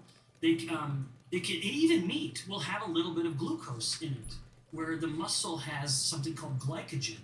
And so there's, trace amounts of glucose in even the meat that you're eating. So I do not look at the argument that, you're destroying your microbiome. That has no scientific support. You may be changing your microbiome, but who's to say that's a bad change? Maybe it's a better change. You certainly are feeling better. You're thinking better. You're getting leaner. Your insulin sensitivity's improved. Cognition's improved. I would argue if there is a change in your microbiome, it's probably one that's for the best. And no one can prove that wrong. As much as I just stated that comment in a speculative fashion, it's speculative because there's no evidence. This is why I look at the microbiome and just say, yeah, it appears to matter, but in ways that we don't know. But you agree with the argument that if I sat here now and I ate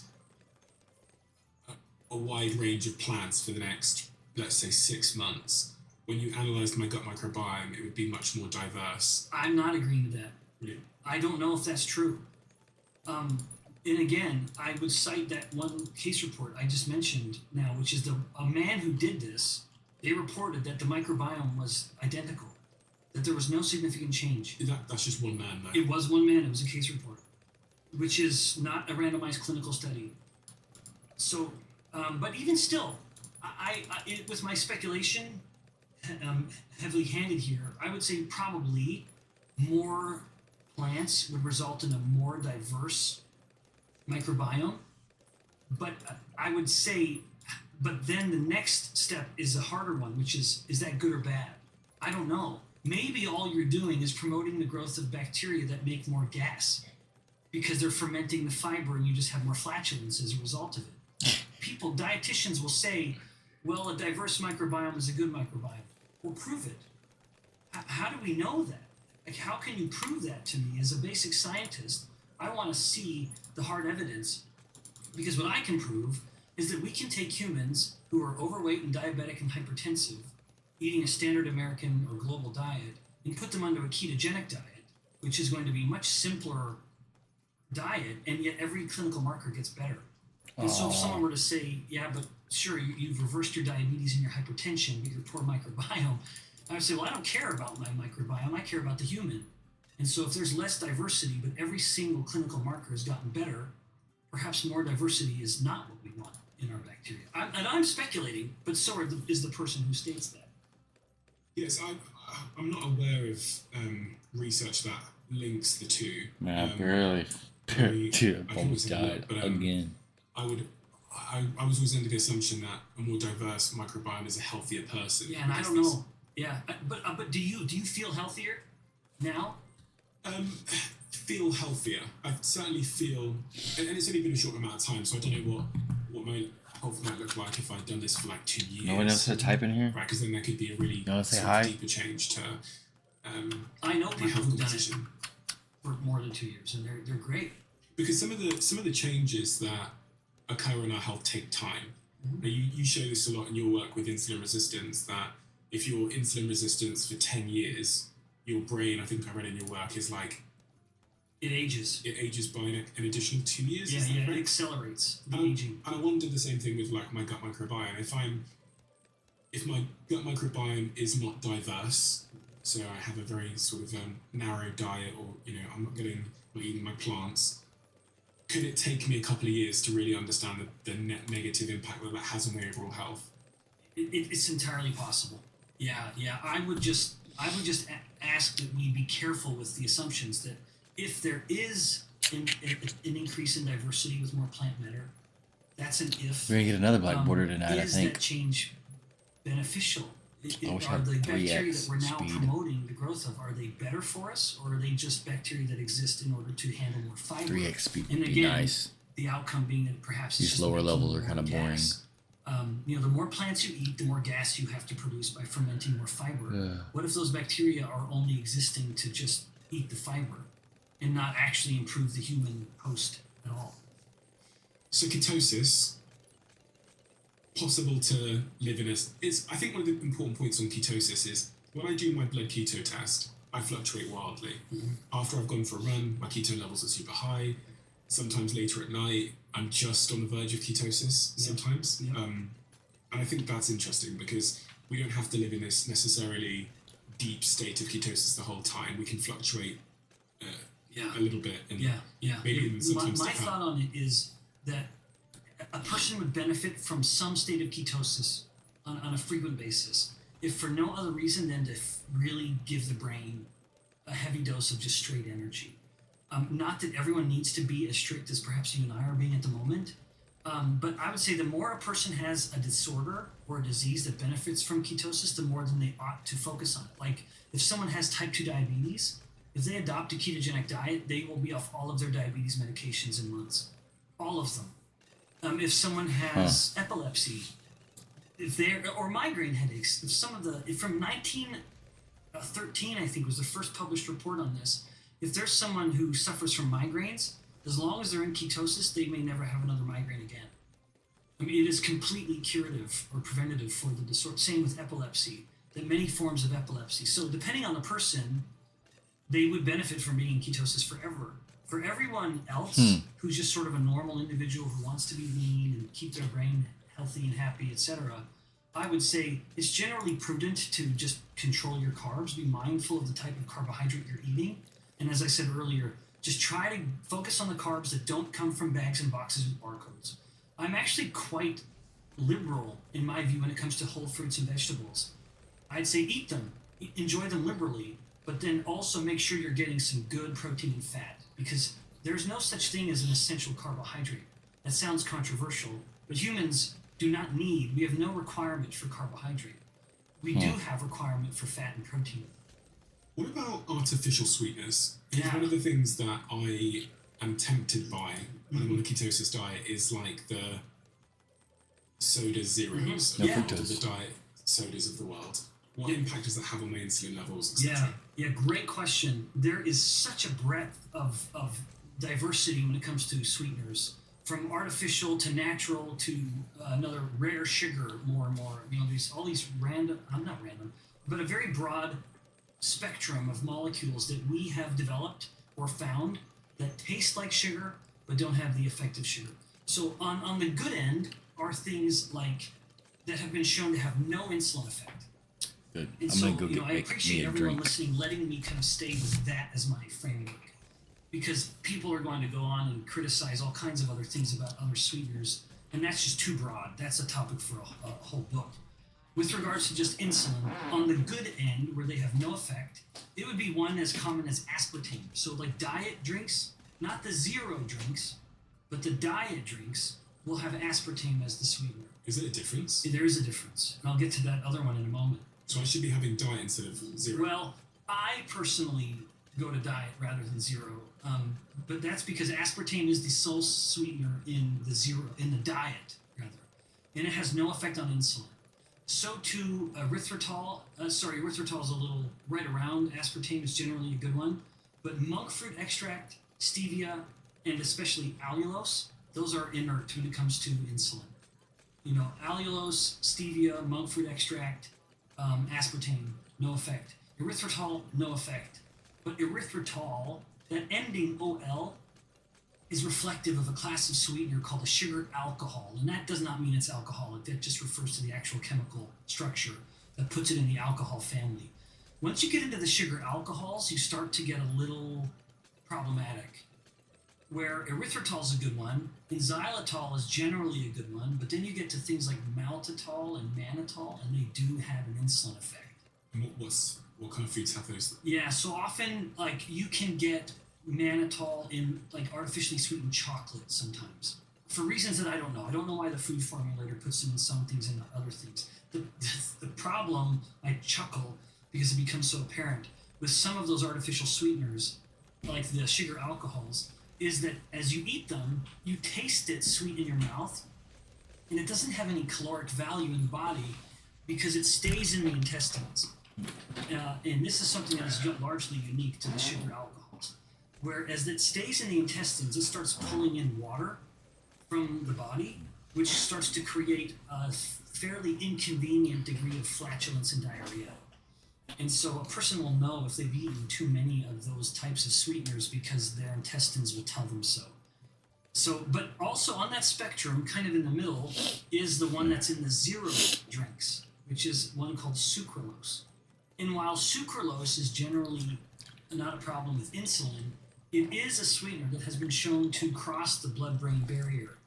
And so the reason I avoid the zero drinks and go to the diet drinks is that aspartame does no such thing. Aspartame just gets divided into amino acids. We just digest it and absorb amino acids. Sucralose can cross the blood-brain barrier, and I don't know what it's doing there, but I don't want it there. And so I avoid the zero drinks because I don't want that sweet. Okay. But personally, when I'm adhering to this diet, diet soda is my actual indulgence, where I want something sweet, and yet I don't want the metabolic effect of it. One thing you mentioned earlier, which I've been thinking a lot about, is salt. And I think a lot about salt because I went to the doctor many years ago, and I think I was using this like Maggi seasoning that I put on my food. And the doctor said to me that my salt levels were too high. And then I've heard since then from other people that we're actually probably not getting enough salt in our diet. Yeah. So I'm interested to hear that your physician would have said your salt is too high. That is very rare that gets measured. Not sodium, I think he's. Yep. They could have measured sodium, and that could have been higher. They absolutely could have. It's just not common. So salt has earned a terrible reputation because of a series of studies that implicated salt consumption as a cause of high blood pressure. And really briefly, as a momentary physiology professor, that is a real effect. If you and I were to go eat salt, our body for the next several hours afterwards would retain its water in order to balance out the salt so that we didn't get too salty. So we would retain water in order to keep our salt at a normal level. And so that could be reflected by an elevated blood pressure. However, multiple huge studies have found that if you go to a population of humans that have high blood pressure and you tell them you need to cut your salt in order to correct your blood pressure, they may at most move their blood pressure by 1 or 2 points. It has an absolutely negligible, irrelevant effect. And it's because salt is not a key contributor to blood pressure. It's actually insulin resistance. Insulin resistance will force the body to hold on to salt. Insulin resistance will force the blood vessels to be very constricted, all of which play together to make for a very high blood pressure. So as much as we have been telling the world that we should be cutting back salt, no, we should have been telling them to cut back on what spikes your insulin, refined starches and sugars. But with regards to salt, it's interesting for me to note, where did that whole view come from? Within the United States, decades ago, there was a study that was published, and they called it the DASH diet. Dietary approaches to stop hypertension, DASH, the DASH diet. And in the DASH diet, one of the critical changes was to tell people to eat less salt. And when they found that when people adopt a DASH diet, it's amazing, their blood pressure goes down. However, unfortunately, they also tell people to do lots of other things with the DASH diet. Like when they tell someone to go on the DASH diet, they also tell them to eat less sugar and less refined starches and sugars. Well, it's possible, indeed, I would say it's absolutely the case, that what's actually lowering their blood pressure isn't that they cut their salt back, it's that they were cutting their refined starches and sugars back. Yep. And it's that had the main effect. And the cutting the salt was just some innocent bystander. But to put a fine point on it, in human studies, if you have humans cut back their salt considerably, they become insulin resistant. So take a healthy group of humans, say you need to eat less salt, and they do so. If you measure them a week later while they're adhering to this, they will be significantly more insulin resistant than before they ever cut back their salt. It's one of the ironies of the whole scenario where a physician may be telling a patient with high blood pressure, you need to cut back your salt. And they end up eating less salt, and yet their blood pressure gets worse. It's because the main contributor to high blood pressure is insulin resistance, and by telling them to cut back on their salt, you made them more insulin resistant. And that whole mechanism is because one of insulin's many, many effects is to want the body to hold on to salt and water. And so if you start cutting your salt, all of a sudden insulin says, well, there's little salt coming in. I need to do what I can to retain whatever salt we do have. And so it starts retaining salt and water more in order to try to offset the lack of salt coming in. And while insulin's going higher and higher, the body's becoming more and more insulin resistant. So salt restriction can cause insulin resistance in humans. You talk about 4 pillars to eating in your book, Why We Get Sick. You outline these 4 essential pillars to develop a strategy for maintaining low insulin levels and combating insulin resistance. What are the 4 pillars? Yes, so when it comes to controlling insulin resistance, the key is to manage macronutrients. And the best way to manage macronutrients is going to be a strategy that helps lower insulin. Lowering insulin is the key to both slow insulin resistance and fast insulin resistance. So the more the strategy lowers insulin, the more effective it's going to be. And there are 4 pillars. So the first one, control carbohydrates. Second, prioritize protein. Third, don't fear fat. And then fourth, after the first 3 have been taken care of, 4, frequently fast. So with the first one, very briefly, by control carbohydrates, I mean that it is time to focus more on whole fruits and vegetables. Eat them, don't drink them. And then don't get your carbohydrates from bags and boxes with barcodes. that the more you're opening up a package and getting your chips or your crackers or your cereal or your bread, the more you're going to be spiking your glucose and your insulin. Keep that on the shelves at the grocery store. Focus on whole fruits and vegetables. That's going to be the key for, number one, control carbs. Now, while you're eating fewer carbohydrates, you need to eat something. And so prioritize protein. I would say particularly animal source protein, which is the best source of all of the amino acids that humans need. And then with those proteins will come fat. Don't fear that fat. That's number 3. Fat is very satiating when combined with protein. When fat and protein come together, we digest it better. Sometimes people will find that if they just have a scoop of whey protein, it can be very upsetting on their stomach. It's because we're not supposed to eat protein alone. In nature, that never happens. In nature, protein always comes with fat. That's how we should eat it. We digest it better. And human studies have shown that when a human eats pure protein, there's some degree of muscle growth, albeit microscopically, minuscule. But when we eat protein with fat, we have significantly greater muscle growth than we do with the protein alone. So that is the 3 pillars that encompass the macronutrients, or the big parts of our diet. But once a person has done that, then they are well positioned to adopt a strategy, a structured strategy of fasting. And that can be, there are as many ways to fast as there are people who want to do it. There's no right way or wrong way. My goal by invoking that principle, and I do think it should come last, once you've learned how to eat better food, your body has adapted to burning its own fat for fuel. But it can take intermittent fasting, where it's one meal of the day you're fasting through. It can do where people do alternate day fasting. There are countless different ways to do it. Even if I'm in ketosis? Then you don't need to do it as much because you're already lowering your insulin. So if a person's already in ketosis, in fact, if a person were in ketosis and frequently fasting, depending on how lean they are, it's going to become extremely difficult to retain muscle. Yeah.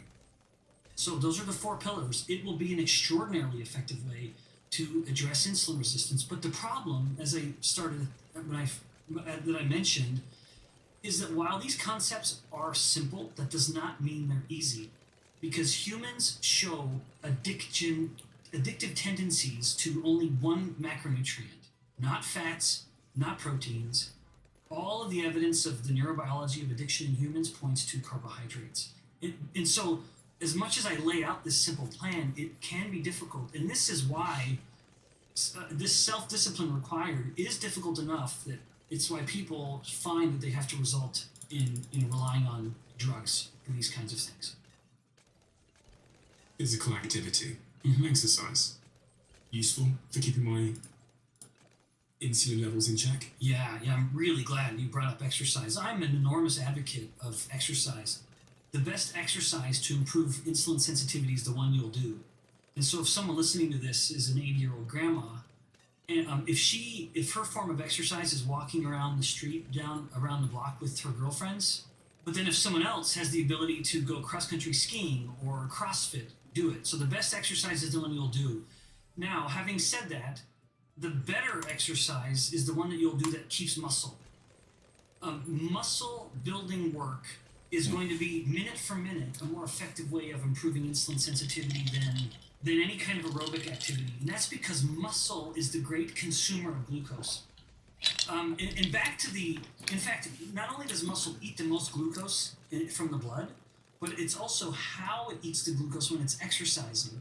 So earlier, we talked about how insulin kind of comes and knocks on the door of the muscle cell. And then the muscle cell will open the door and allow the glucose to come in, thereby lowering blood glucose, unless the muscle is exercising.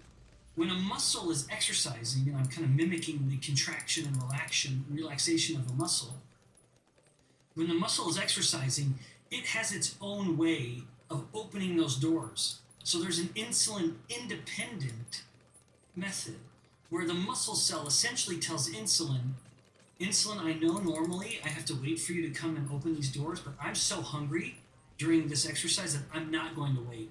And so the doors just open. So the contracting muscle has its own way to pull the glucose in, which means, of course, that a person's going to have an easier time controlling their blood glucose, which in turn would mean a better time controlling insulin.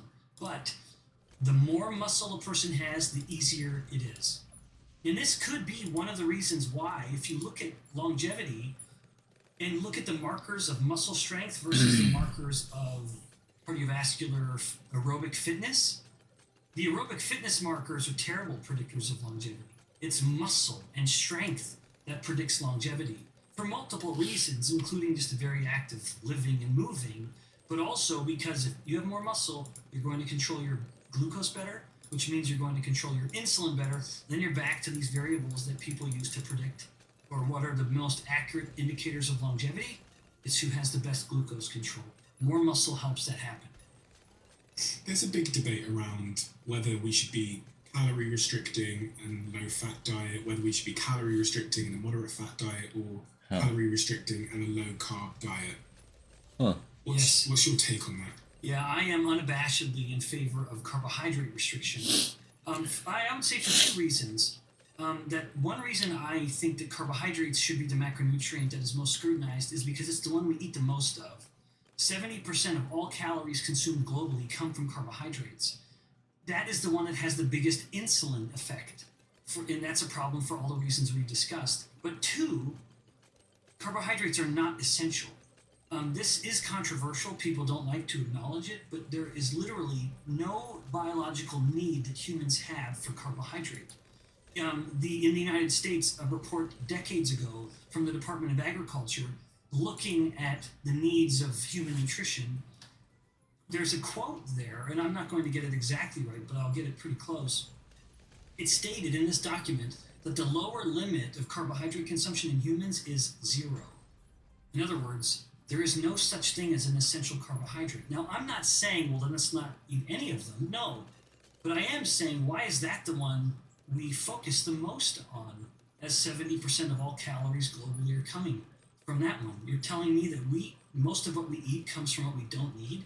Why not put the focus on the things we do need? There are such things as essential fatty acids. Let's eat fat. There are such things as essential amino acids. So let's eat protein and make sure we get what we need. And then on any remainder of the plate, we can get some other things that we want to nibble on, like plants. Why don't we just sack all this off and just take a Zanpac then? Yeah, great question. So I have kept my finger on the pulse of the whole field of gut-derived hormones, which is what we talk about with these weight loss drugs, almost since their beginning. My dissertation work was in a lab, one of the first funded labs to look at these drugs, although in the context of diabetes. And then it's blossomed into the context in the use of obesity. This is the class of drug, GLP-1 receptor agonist. First of all, what is GLP-1? GLP-1 is a hormone that we all make from our guts. Our small intestine will make GLP-1. We're making it all the time to varying degrees. Some things we eat will result in a higher GLP-1. Sometimes it'll be a lower GLP-1. Like, for example, a paper just published a few months ago found that if you have people eat the exact same meal of calories, but lower carb or higher carb, the lower carb version of the meal will increase GLP-1 3 times higher in the blood than the high carb version of the meal. Which means that they'll feel... Yeah, so then what's the point? Who cares about GLP-1? One of GLP-1's main effects is to tell the brain that we're full. Okay, so more GLP-1. More satiety. Yeah, more GLP-1, less hunger, which is very impactful. In fact, I would be remiss if I didn't mention a study that was published in Humans a while ago. They took obese humans and lean humans and had them eat fat and found that, like pure fat, and they found that the GLP-1 response was the same. Whether you were lean or obese, you had the same amount of GLP-1. That would suggest that whether you're lean or obese, both of your brains in both of these populations will have the fat and have the same sense of, I'm full. Because it was matched with GLP-1. However, when they had these same groups eat pure carbohydrate, the lean group What's top way of 15? Robust GLP-1 response. Big GLP-1. In other words, they would eat the carbohydrate and say, I'm full. Because GLP-1 would tell them so. However, in the obese group, they ate that exact same amount of carbohydrate and they had an almost negligible GLP-1 effect. They were still hungry. In other words, they would eat the same amount of carbohydrate as their lean counterpart and then just say, okay, what's next? Where's that at? And so it is prudent to focus on GLP-1. GLP-1 is a powerful hormone that does have an effect on human health. what I feel inclined to comment on is the negative side effects, because the only thing we hear about is social media influencers extolling the benefits. And hey, I'm on this weight loss drug and I've lost 50 pounds. Did I miss it? Someone has to be the voice that says, yeah, but what about this? And there are some significant but whatabouts when it comes to these weight loss drugs. One of them is the loss of Man, there's muscle a lot of mass new or maps lean in here. mass.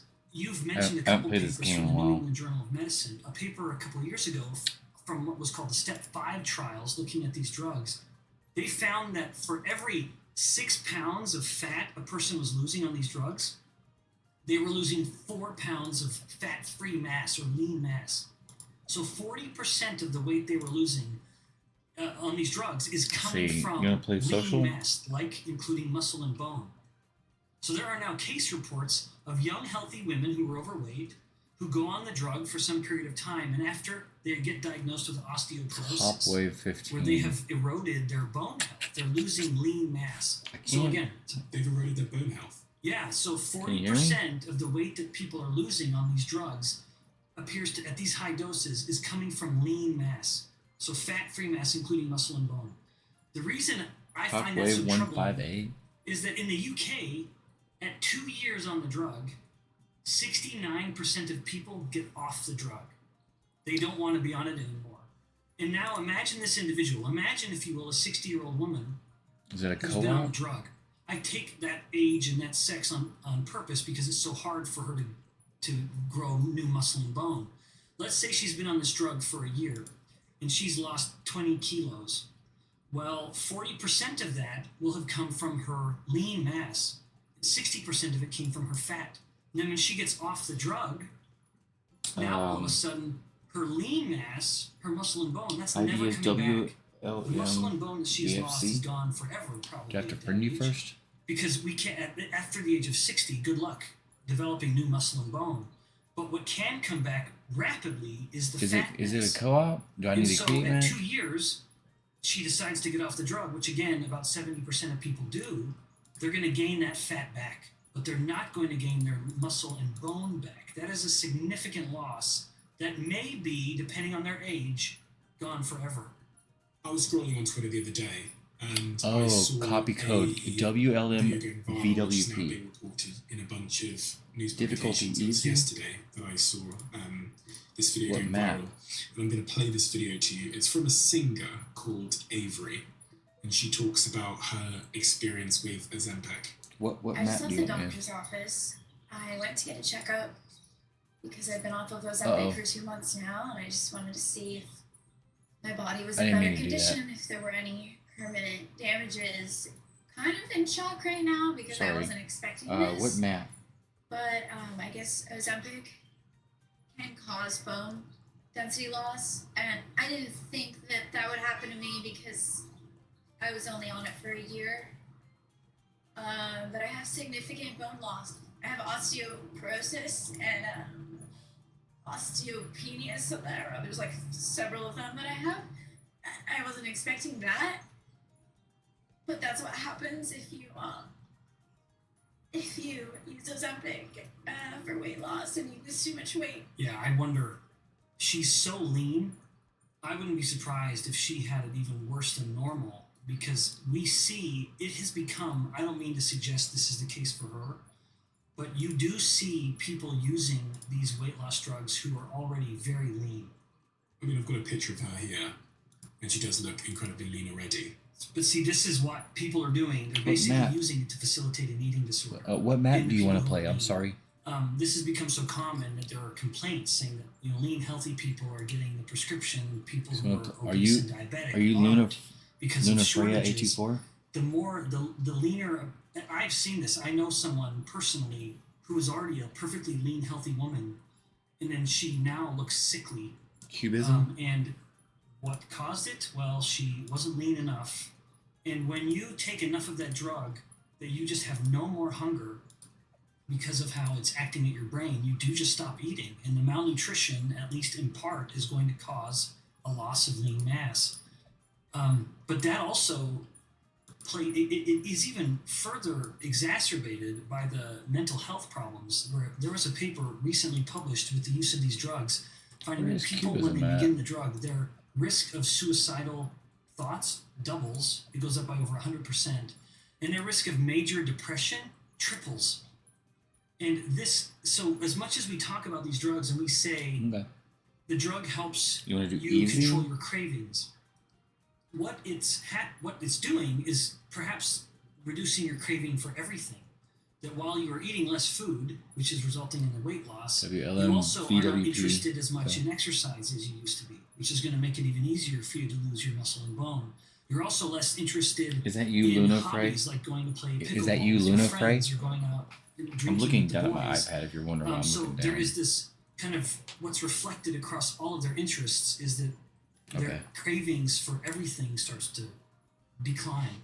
On the case of that girl mentioned there, Avery, This I've is seen gonna- she's uploaded this a is post gonna that says, thanks, be my a uncle Glenn really told me I long was game. fat, they dropped me, I got addicted to a Oh my Ozempic. gosh.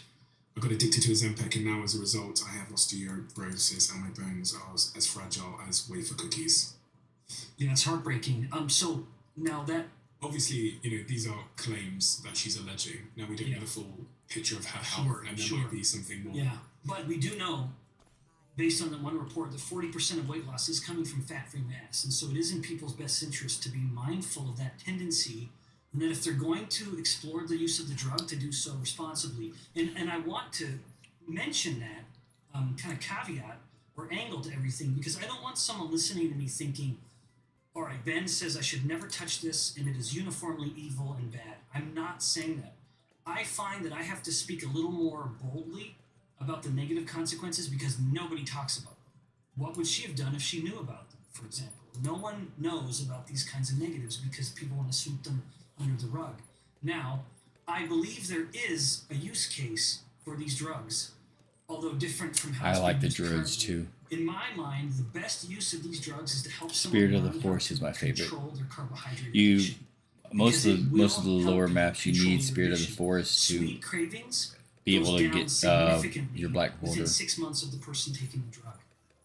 So I think, in addition to getting proper education, and if I may be so bold, I would say it's those pillars I mentioned earlier: control carbohydrates, prioritize protein, and don't fear fat.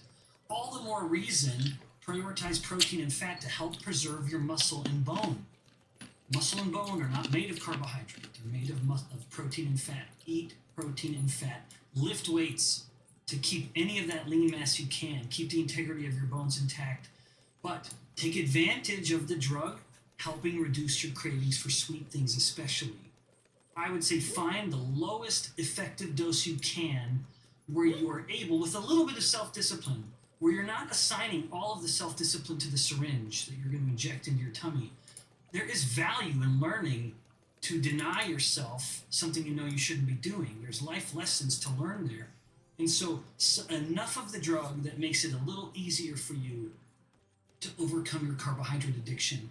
At the same time, Druid of the you're Jungle deals learning how to damage. eat well. Hmm. You're learning how to eat properly by managing your macronutrients and lifting weights. And then over time, ideally, I would say, you find that you are able to reduce the dose of the drug and then eventually get off of it entirely. It's worth saying that I did also search to see if there was a link between Ozempic and bone density, and there was no clear link in the studies that have been done. I don't know whether there's been I other normally go studies too done. past that. It says in the studies and reviews, semaglutide generally shows no harmful effect on bone mineral density, although rapid weight loss itself can sometimes affect bone health. Yeah, so I actually think it's an artifact. That's a term that we would use as scientists to say that it's an effect that's happening without being a main effect. So I don't believe the GLP-1 drug is attacking the bone. I think it's because the person has just stopped eating and stopped moving. Remember what I said earlier, people find that they're just less interested in doing stuff, like going to the gym, for example.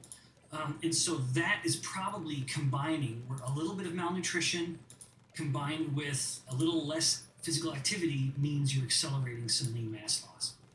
One of the things that this podcast has taught me is that liposuction is dangerous. Do you agree with that statement? I do. From a metabolic perspective, I absolutely do. Liposuction is not dangerous to fit into the clothes you want to wear, but it's deeply problematic for metabolic health And that's because, as a reminder, it's not the mass of fat we have that matters most when it comes to metabolic health. It's the size of our fat cells. So let's imagine an individual who has more fat than they want in some particular part of the body. The best way to help reduce that fat is to shrink your fat cells. So that's very important for people to realize. When you lose weight, you're not killing fat cells. You're not getting rid of them. You're shrinking them. And small fat cells are very healthy fat cells. They are literally anti-inflammatory. They're releasing hormones that fight inflammation in the body, and they're very insulin sensitive, which helps the body, by extension, be very insulin sensitive. So very healthy. Small fat cells are healthy fat cells. The problem with liposuction is that you are going in, and rather than shrinking the fat cells, you are sucking them out. Now, let's say, like a study that was done in the US in women, they found that when women had liposuction from their buttocks and hips area, which is where most women gain their weight, which is because of sex hormones telling her body to store that weight there, they may look at that fat on their buttocks and hips and say, there's more than I want, I'm going to suck it out. So they do, but they don't change their habits. So they're still eating the same way they were before. Essentially, now they have fewer fat cells, but the body wants to store that same Is amount the of podcast fat that I'm listening based to on how annoying? they're eating. In other words, there's enough insulin telling the body to store a certain amount of fat, and there's enough calories to fuel that fat storage. But the fat would be saying, hey, we don't have all these fat cells in our buttocks and hips like we used to. I'm not sure. Let's go somewhere else. It's been a while And so it's no since I've surprise that over played the this ensuing game. years after she's had Each one of them liposuction, had their own not only does advantages. she Just not depends on the experience strat that any you're trying to improvement run in and what any map you're health level. doing. Nothing gets better If with you're regards playing to co-op health. or if you're not playing And that co-op. is, again, reflective of the fact that it's the size of the fat cell that matters. Maybe she has lost 10 kilos of fat. That was an easy That might be a dub. little much for liposuction. 6 kilos. And you would say, well, you have 6 kilos of less fat. Clearly, you're healthier. And yet Are they're you not wanting at to free all. play? Nothing has gotten better. And then if you follow them over the years, they cannot gain that fat back on their buttocks and hips because it was literally Are you sucked wanting to out. free play, or are you wanting to do Adults have a hard time making new fat cells. So it's no surprise Are you wanting that they to do start free play, storing more or you fat want to in an do area another that map? wasn't sucked out, namely their belly. Free play, okay. And so a woman who's gone through liposuction, yes, she will have lost Well, if fat I would have known by you would have liposuction done free with her play, I buttocks wouldn't have and sold hips. my bank. But if she doesn't change her lifestyle habits, the body will take the 6 kilos and say, well, I need to store those now somewhere else because you're eating in a way that makes me want to store that much fat. And so her remaining fat cells that are intact get bigger and store a bigger burden. And so over time, it's no surprise that health outcomes can start to get worse. By having fewer fat cells, she's increasing the burden that the remaining fat cells have to carry. Not only does that result in a change in where she's storing fat, namely storing more on her abdomen, but all the fat cells will get bigger, and thus metabolic health can get worse. We have a closing tradition on this podcast where the last guest leaves the last question for the next guest, not knowing who they're leaving it for. And the question that's been left for you, Ben, is who in your life gave you a chance or believed in you when no one else did? What a fun question. Thank you. Probably my wife. Frankly, I just adore her.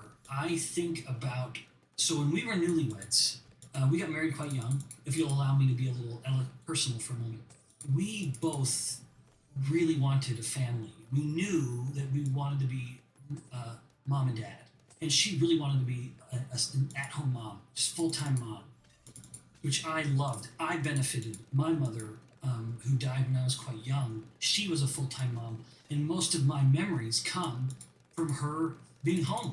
When I would come home from lunch, or I had a tummy ache, and she would come pick me up.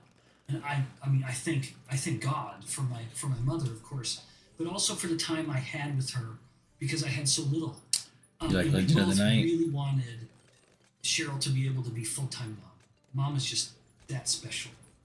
That meant, as a young, newly married husband, I was anticipating a future where I would be the sole provider for the family. And it was very daunting, very scary for me as a 23-year-old. That's how old I was when we got married. And I worried, how am I going to provide for my family? And I would look at the trust that my beautiful wife had in me, and I felt inadequate. And I have moments where I remember young Ben in his early 20s as a newlywed and how scared I was and how my wife's ongoing devotion put us in a position where I both make a wonderful amount of money to provide for the family and help secure our future, and then at the same time still have a schedule that lets me be really home, to go home early and help one of our daughters with her homeschooling, which I do, to always not go into work until I've made breakfast for the kids and we've had some family time. So much of all of it is just the support of my wife, because at any moment, if she would have said, "No, I'm done, you got to go get a job right now," I would have. I love her and respect her enough and even rely on her insight that I would have done it. But she just really believed that, okay, Ben, you're not dumb. I didn't marry you for your looks. I think you've got something. I'm going to trust you. And that trust was both humbling and scary, but also very empowering. And it's given us a beautiful life. Ben, thank you. My It's pleasure. been truly eye-opening, and My you've pleasure. answered so many of the questions that I've had for so long, especially as it relates to ketosis and the broader link between insulin, infertility, pregnancy, PCOS, all of these kinds of things, which are topics of conversation amongst my friends and people that I love. Ben, thank you. My pleasure. Thank you. Isn't this cool? Every single conversation I have here in the Diary of a CEO, at the very end of it, you'll know, I asked the guest to leave a question in the Diary of a CEO. And what we've done is we turned every single question written in the Diary of a CEO into these conversation cards that you can play at home. So you've got every guest we've ever had, their question, and on the back of it, if you scan that QR code, you get to Shoot. watch the person I should have put that. who answered that Should question. have moved this We're over. finally revealing all of the questions and the people that answered the question. The brand new version 2 updated conversation cards are out right now at theconversationcards.com. They sold out twice instantaneously, so if you are interested in getting hold of some limited edition conversation cards, I really recommend acting quickly.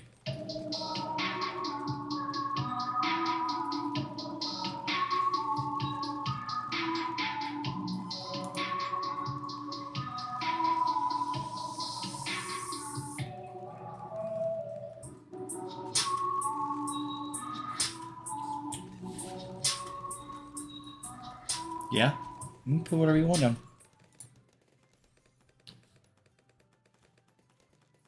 Do you want me to... Is one of mine in the way?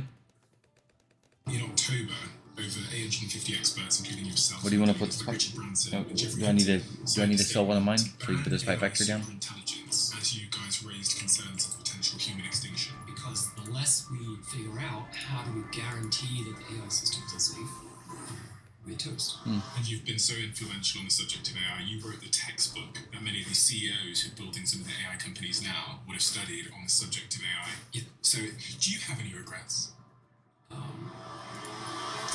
Professor Stuart Russell has been named one of Time Magazine's most influential voices in AI. After spending over 50 years researching, teaching, and finding ways to design AI in such a way that humans maintain control.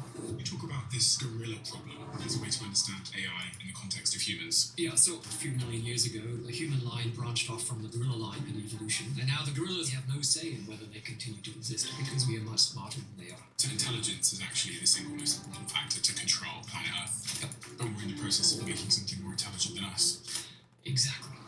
Why don't people stop then? Well, one of the reasons is something called the Midas touch. So King Midas is this legendary king who asked the gods, can everything I touch turn to gold? And we think of the Midas touch as being a good thing, but he goes to drink some water and the water is turned to gold. And he goes to comfort his daughter and his daughter turns to gold. And so he dies in misery and starvation. So this applies to our current situation in two ways. One is that greed is driving these companies to pursue technology with the probabilities of extinction being worse than playing Russian roulette. And that's even according to the people developing the technology without our permission. And people are just fooling themselves if they think it's naturally going to be controlled. So, after 50 years I could retire, but instead I'm working 80 or 100 hours a week trying to move things in the right direction. So if you had a button in front of you which would stop all progress in artificial intelligence, would you press it? Not yet. I think there's still a decent chance they guarantee safety. And I can explain more what that is. I see messages all the time in the comment section that some of you didn't realise you didn't subscribe. So if you could do me a favour and double check if you're a subscriber to this channel, that would be tremendously appreciated. It's the free thing that anybody that watches the show frequently can do to help us here, to keep everything going in this show in the trajectory it's on. So please do double check if you've subscribed, and thank you so much, because in a strange way you're part of our history and you're on this journey with us, and I appreciate you for that. So yeah, thank you.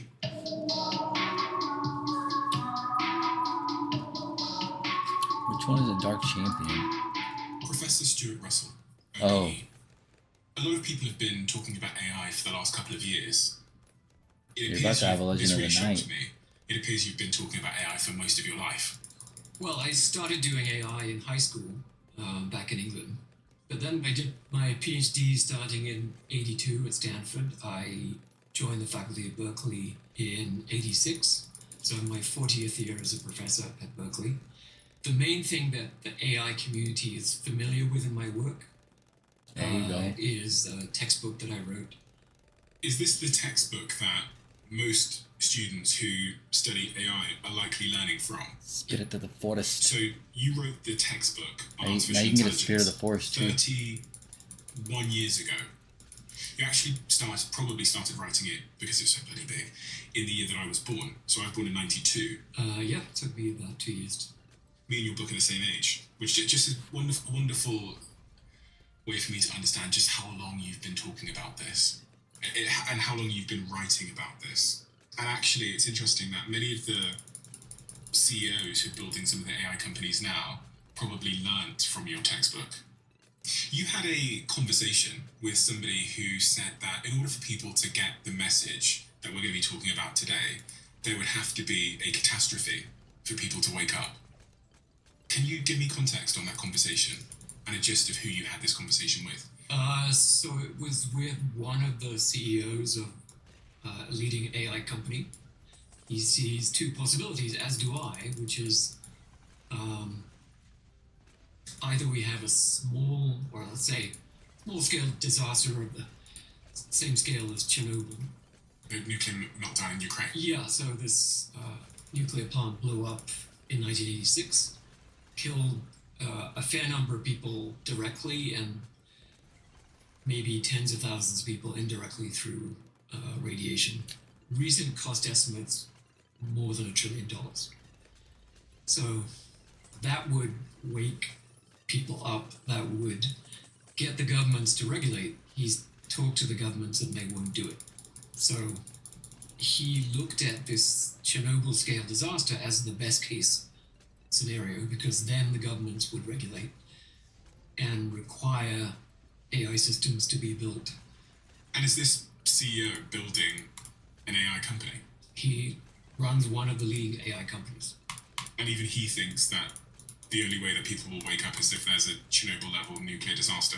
Yeah, it wouldn't have to be a nuclear disaster. It would be either an AI system that's being misused by someone, for example, to engineer a pandemic, or an AI system that does something itself, such as crashing our financial system or our communication systems. The alternative is a much worse disaster. I need $600,000 to get a mega massive munitions you have factory. Lots of conversations with lots of people in the world of AI, both people that are, have built the technology, have studied and researched the technology, or the CEOs and founders that are currently in the AI race. What are some of the interesting sentiments that the general public wouldn't believe that you hear privately about their perspectives?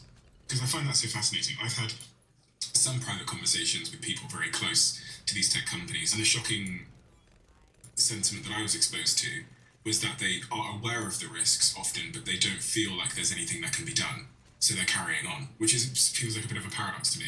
Yes, it must be a very difficult position to be in a sense, right? You're doing something that you know has a good chance of bringing an end to life on Earth, including that of yourself and your own family.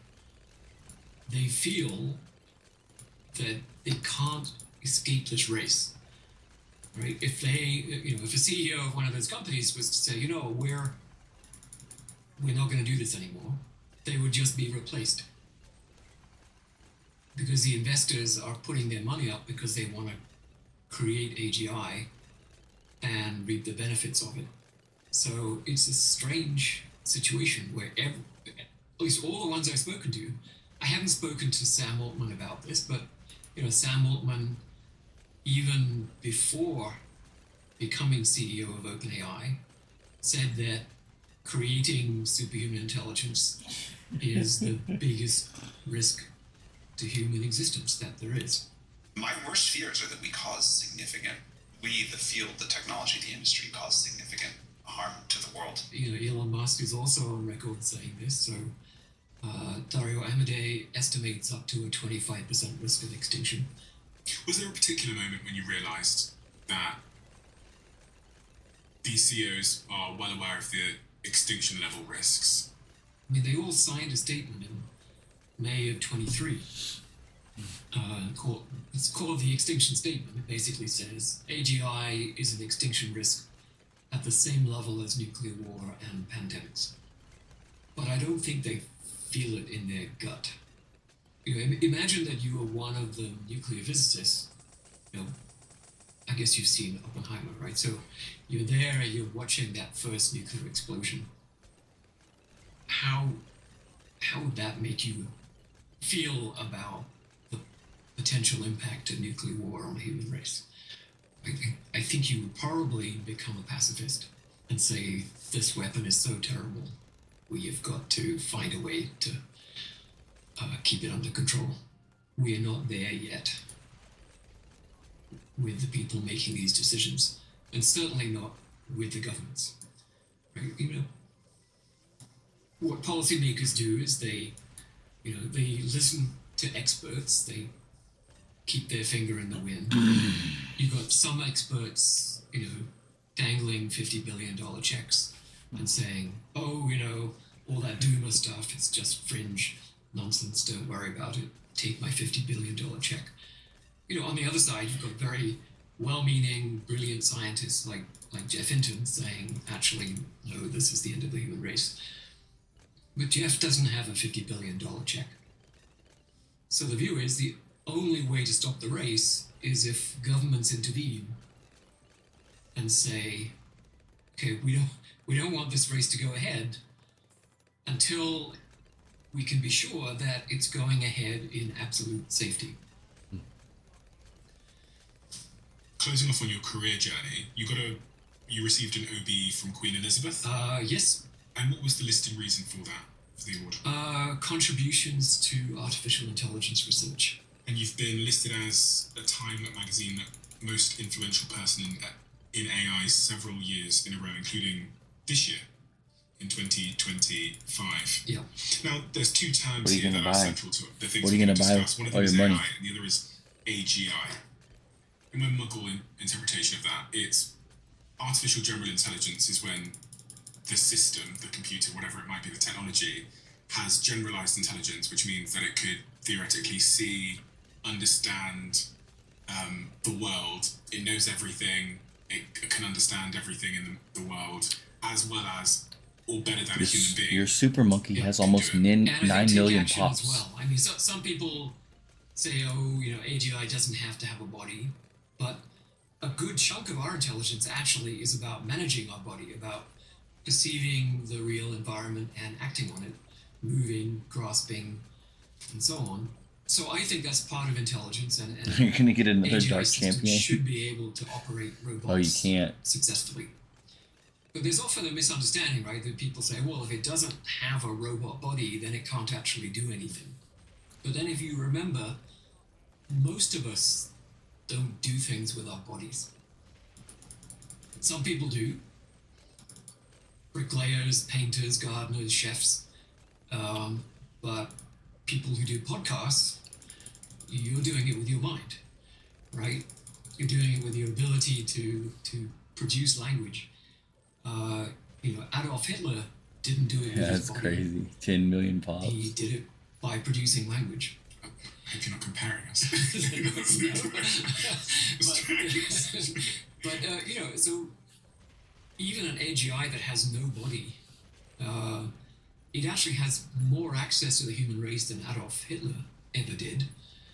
because it can send emails and texts to what, 3/4 of the world's population directly. It also speaks all of their languages, and it can devote 24 hours a day to each individual person on Earth to convince them to do whatever it wants them to do. And our whole society runs now on the internet. I mean, if there's an issue with the internet, everything breaks down in society. Airplanes become grounded, and we'll have electricity's running off as internet systems. So I mean, my entire life it seems to run off the internet now. Yeah, water supplies. So this is one of the routes by which AI systems could bring about a medium-sized catastrophe, is by basically shutting down our life support systems. Do you believe that at some point in the coming decades, Fellow we'll super arrive monkey's hand is gotta at be a getting point of tired. AGI where these systems are generally intelligent? Yes, I think it's virtually certain, unless something else intervenes, like a nuclear war, or we may refrain from doing it. But I think it will be extraordinarily difficult for us to refrain. When I look down the list of predictions from the top 10 AI CEOs on when AGI will arrive, you've got Sam Altman, who's the founder of OpenAI / ChatGPT, says before 2030. Demis at DeepMind says 2030 to 2035. Jensen from NVIDIA says around 5 years. Dario at Anthropic says 2026, 2027. Powerful AI close to AGI. Elon says in the 2020s.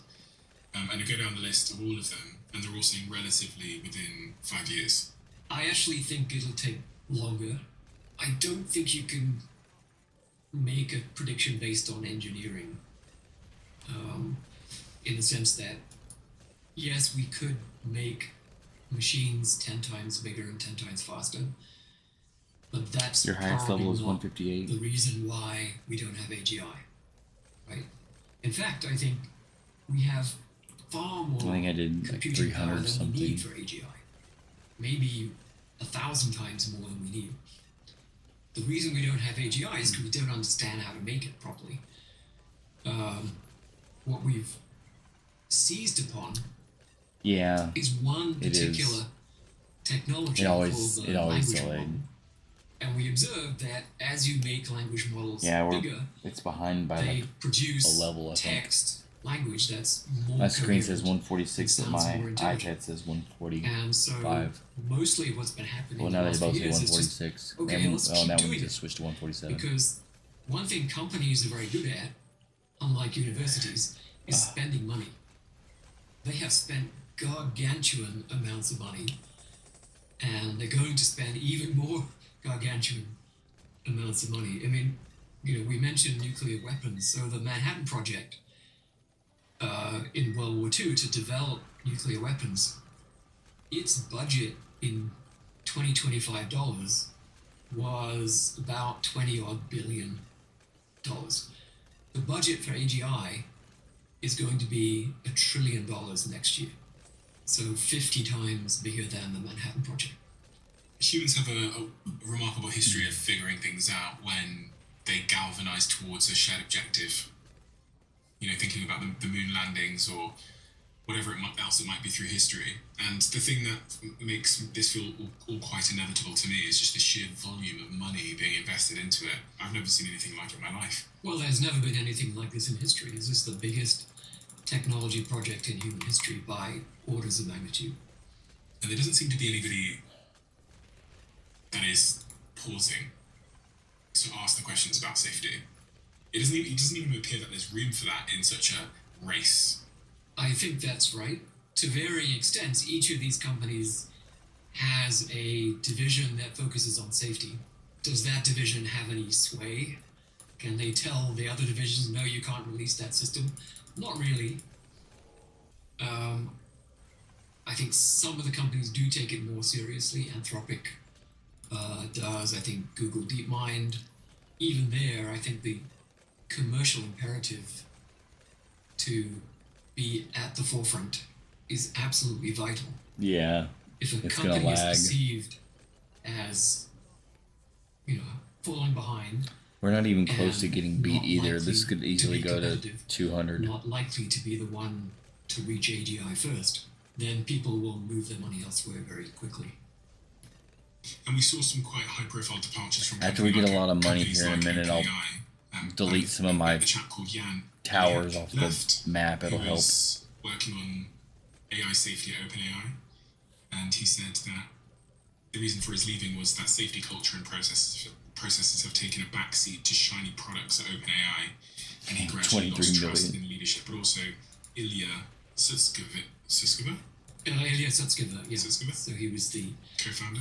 co-founder and chief scientist for a while, and then so he and Jan Leica were the main safety people. And so when they say OpenAI doesn't care about safety, that's pretty concerning. I've heard you talk about this gorilla I problem. killed some of your towers. What is the gorilla My problem? bad. As a way to understand AI in the context of humans. So the gorilla problem is the problem I'm that sorry. gorillas face with respect to humans. So you can imagine I forgot about you know, that a few tower million years ago, does that. the human line branched off from the gorilla line in evolution, and now the gorillas are looking at the human line and saying, "Yeah, was that a good idea?" And they have no say in whether they continue to exist. Because we are much smarter than they are. If we chose to, we could make them extinct in a couple of weeks, and there's nothing they can do about it. So that's the gorilla problem, right? Just the problem a species faces when there's another species that's much more capable. And so this says that intelligence is actually the single most important factor to control planet Earth. Yes, intelligence is the ability to bring about what you want in the world. And we're in the process of making something more intelligent than us. Exactly. Which suggests that maybe we become the gorillas. Exactly. Yeah. Is there any fault in the reasoning there? Because it seems to make such perfect sense to me, but if it why don't people stop then? Because it seems like a crazy thing to want to. Because they think that if they create this technology, it will have enormous economic value. They'll be able to use it to replace all the human workers in the world, to develop new products, drugs, forms of entertainment. I want to say it's anything like that has 300. economic value, you could use AGI I don't remember. to create it. And maybe It's just probably been a an year irresistible since I thing played in this itself, game. Right. I think we as humans place so much store on our intelligence, you know, how we think about, what is the pinnacle of human achievement. If we had AGI, we could go way higher. Oh, nice. that. Oh, you should So have put it right it's by the very front door. seductive for people to want to create this technology. And I think people are just fooling themselves if they think it's naturally going to be controllable. I mean, the question is, how are you going to retain power forever over entities more powerful than yourself? Pull the plug out. People say that sometimes in the comment section when we talk about AI. They say, "Well, I'll just pull the plug out." You beat me to it. It's sort of funny. In fact, reading the comment sections in newspapers, whenever there's an AI article, there'll be people who say, "Oh, you can just pull the plug out," right? As if a super intelligent machine would never have thought of that one. Don't forget, it's watched all those films where they did try to pull the plug out. Another thing they said, well, as long as it's not conscious, then it doesn't matter. It won't ever do anything. Which is completely off the point.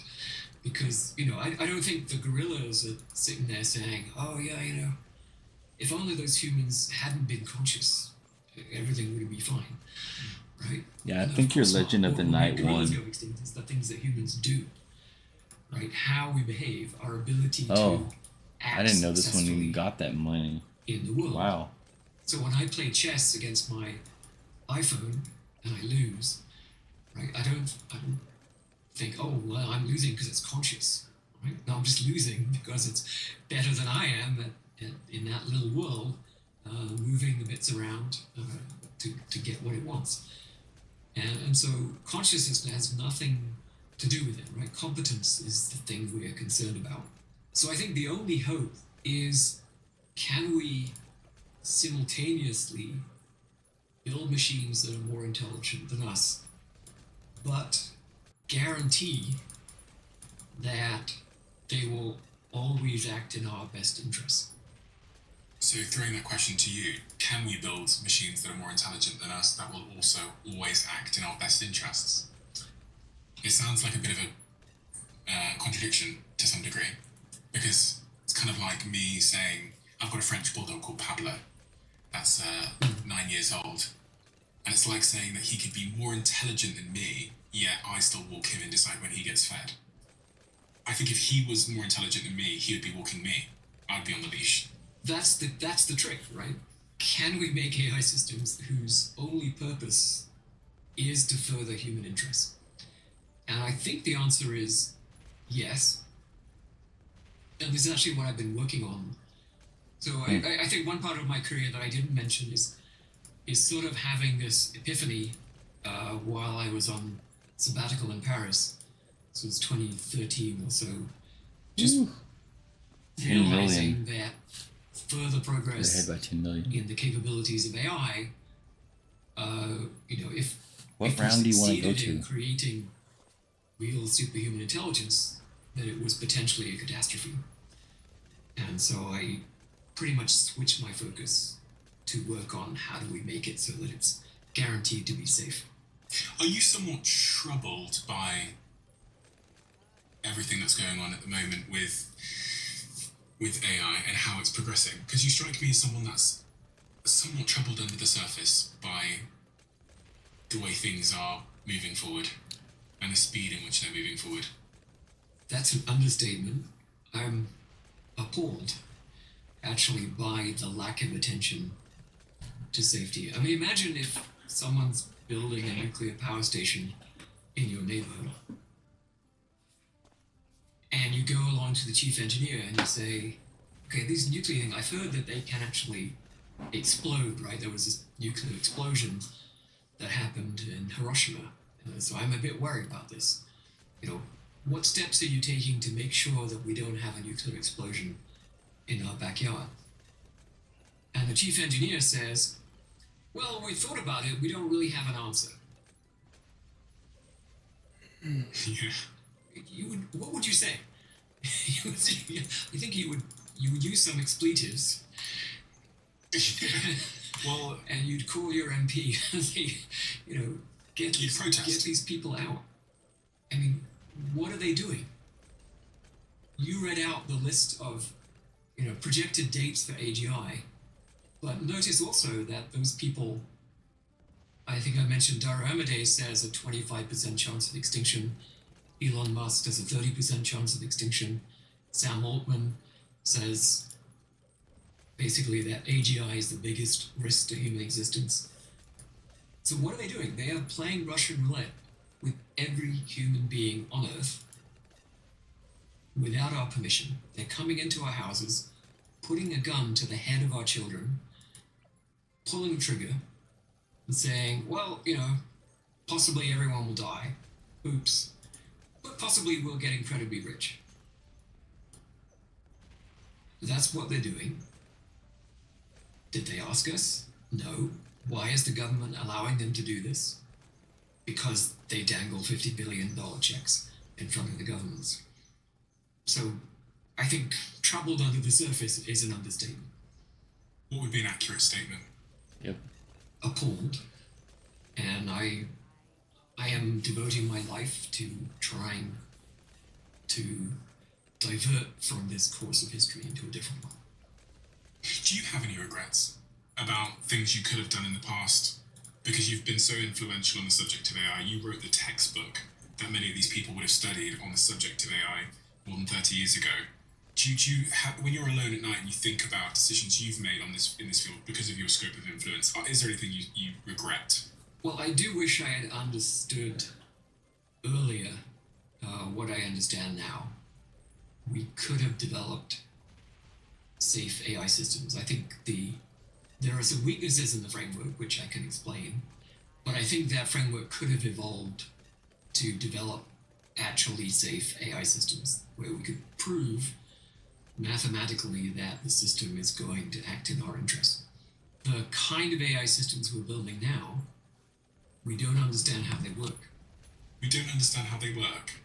It's a strange thing to build something where you don't understand how it works. I mean, there's no sort of comparable through human history. Usually with machines, you can It's pull way it up apart there. and see what cogs are doing what and how they Well, fit. 65 million. We put the cogs together, right? So with most machines, we designed it to have a certain behavior. So we don't need to pull it apart and see what the cogs are because we put the cogs in there in the first place, right? One by one, we figured out what the pieces needed to be, how they work together to produce the effect that we want. So the best analogy I can come up with is, the first cave person who left a bowl of fruit in the sun and forgot about it, and then came back a few weeks later, and there was this big soupy thing, and they drank it and got completely shit-faced. They got drunk. Okay. And they got this effect. They had no idea how it worked, but they were very happy about it. No doubt that person made a lot of money from it. So yeah, it is kind of bizarre, but my mental picture of these things is like a chain link fence, right? So you've got lots of these connections, and each of those connections its connection strength can be adjusted. And then, a signal comes in one end of this chain link fence and passes through all these connections and comes out the other end. And the signal that comes out the other end is affected by your adjusting of all the connection strengths. So what you do is you get a whole lot of training data and you adjust all those connection strengths so that the signal that comes out the other end of the network is the right answer to the question. So if your training data is lots of photographs of animals, then all those pixels go in one end of the network, and out the other end, it activates the llama output or the dog output or the cat output or the ostrich output. And you just keep adjusting all the connection strengths in this network until the outputs of the network are the ones you want. But we don't really know what's going on across all of those different chains. So what's going on inside that network? Well, so now you have to imagine that this network, this chain link fence, is 1,000 square miles in extent.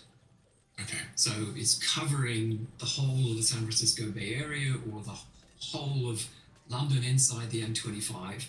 Right, that's how big it is. And the lights are off. It's night time.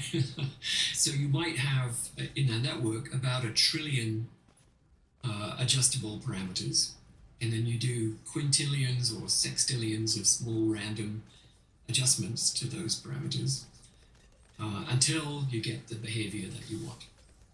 I've heard Sam Altman say that in the future he doesn't believe they'll need much training data at all to make these models progress themselves, because there comes a point where the models are so smart that they can train themselves and improve themselves without us needing to pump in articles and books and scour the internet. Yeah, it should work that way. So I think what he's referring to, and this is something that several companies are now worried might start happening, is that the AI system becomes capable of doing AI research by itself. And so you have a system with a certain capability. I mean, crudely, we could call it an IQ, but it's not really an IQ. But anyway, imagine that it's got an IQ of 150 and uses that to do AI research, comes up with better algorithms or better designs for hardware or better ways to use the data, updates itself. Now it has an IQ of 170, and now it does more AI research, except that now it's got an IQ of 170, so it's even better at doing the AI research. And so, next iteration it's 250, and so on. So this is an idea that one of Alan Turing's friends, I.J. Good, wrote out in 1965 called the intelligence explosion, right? That one of the things an intelligent system could do is to do AI research and therefore make itself more intelligent, and this would this would very rapidly take off and leave the humans far behind. Is that what they call the fast takeoff? That's called the fast takeoff. Sam Altman said, I think a fast takeoff is more possible than I thought a couple of years ago, which I guess is that moment where the AGI starts teaching itself. In his blog, The Gentle Singularity, he said, we may already be past the event horizon of takeoff. And what does he mean by event horizon? The event horizon is a phrase borrowed from astrophysics, and it refers to the black hole. And the event horizon, think if you've got some very, very massive object that's heavy enough that it actually prevents light from escaping. That's why it's called the black hole. It's so heavy that light can't escape. So if you're inside the event horizon, then light can't escape beyond that. So I think what he's meaning is if we're beyond the event horizon, it means that now we're just trapped in the gravitational attraction of the black hole, or in this case, we're trapped in the inevitable slide, if you want, towards AGI. When you think about the economic value of AGI, which I've estimated at $15 quadrillion, that acts as a giant magnet in the future. We're being pulled towards it. We're being pulled towards it. And the closer we get, the stronger the force. The probability, the closer we get, the higher the probability that we will actually get there. So people are more willing to invest. And we also start to see spin-offs from that investment, such as ChatGPT, right, which is generates a certain amount of revenue and so on. So it does act as a magnet, and the closer we get, the harder it is to pull out of that field. It's interesting when you think that this could be the end of the human story, this idea that the end of the human story was that we created our successor. That we summoned the next iteration of life or intelligence, ourselves. Like we took ourselves out. It is quite, just removing ourselves and the catastrophe from it for a second, it is an unbelievable story. Yeah, there are many legends, the sort of be careful what you wish for legend. And in fact, the King Midas legend is very relevant here. What's that? So King Midas is this legendary king who lived in modern-day Turkey, but I think it's sort of like Greek mythology. He is said to have asked the gods to grant him a wish. The wish being that everything I touch should turn to gold. So he's incredibly greedy. We call this the Midas touch. And we think of the Midas touch as being like, that's a good thing, right? Wouldn't that be cool? But what happens? So he goes to drink some water and he finds that the water has turned to gold. And he goes to eat an apple and the apple turns to gold. And he goes to, comfort his daughter and his daughter turns to gold. And so he dies in misery and starvation. So this applies to our current situation in two ways, actually. So one is that I think greed is driving us to pursue a technology that will end up consuming us, and we will perhaps die in misery and starvation instead. What it shows is how difficult it is to correctly articulate what you want the future to be like. For a long time, the way we built AI systems was we created these algorithms where we could specify the objective and then the machine would figure out how to achieve the objective and then achieve it. So, we specify what it means to win at chess or to win at Go. The algorithm figures out how to do it, and it does it really well. So that was, standard AI up until recently, and it suffers from this drawback that, sure, we know how to specify the objective in chess, but how do you specify the objective in life? Right? What do we want the future to be like? Well, really hard to say, and almost any attempt to write it down precisely enough for the machine to bring it about would be wrong.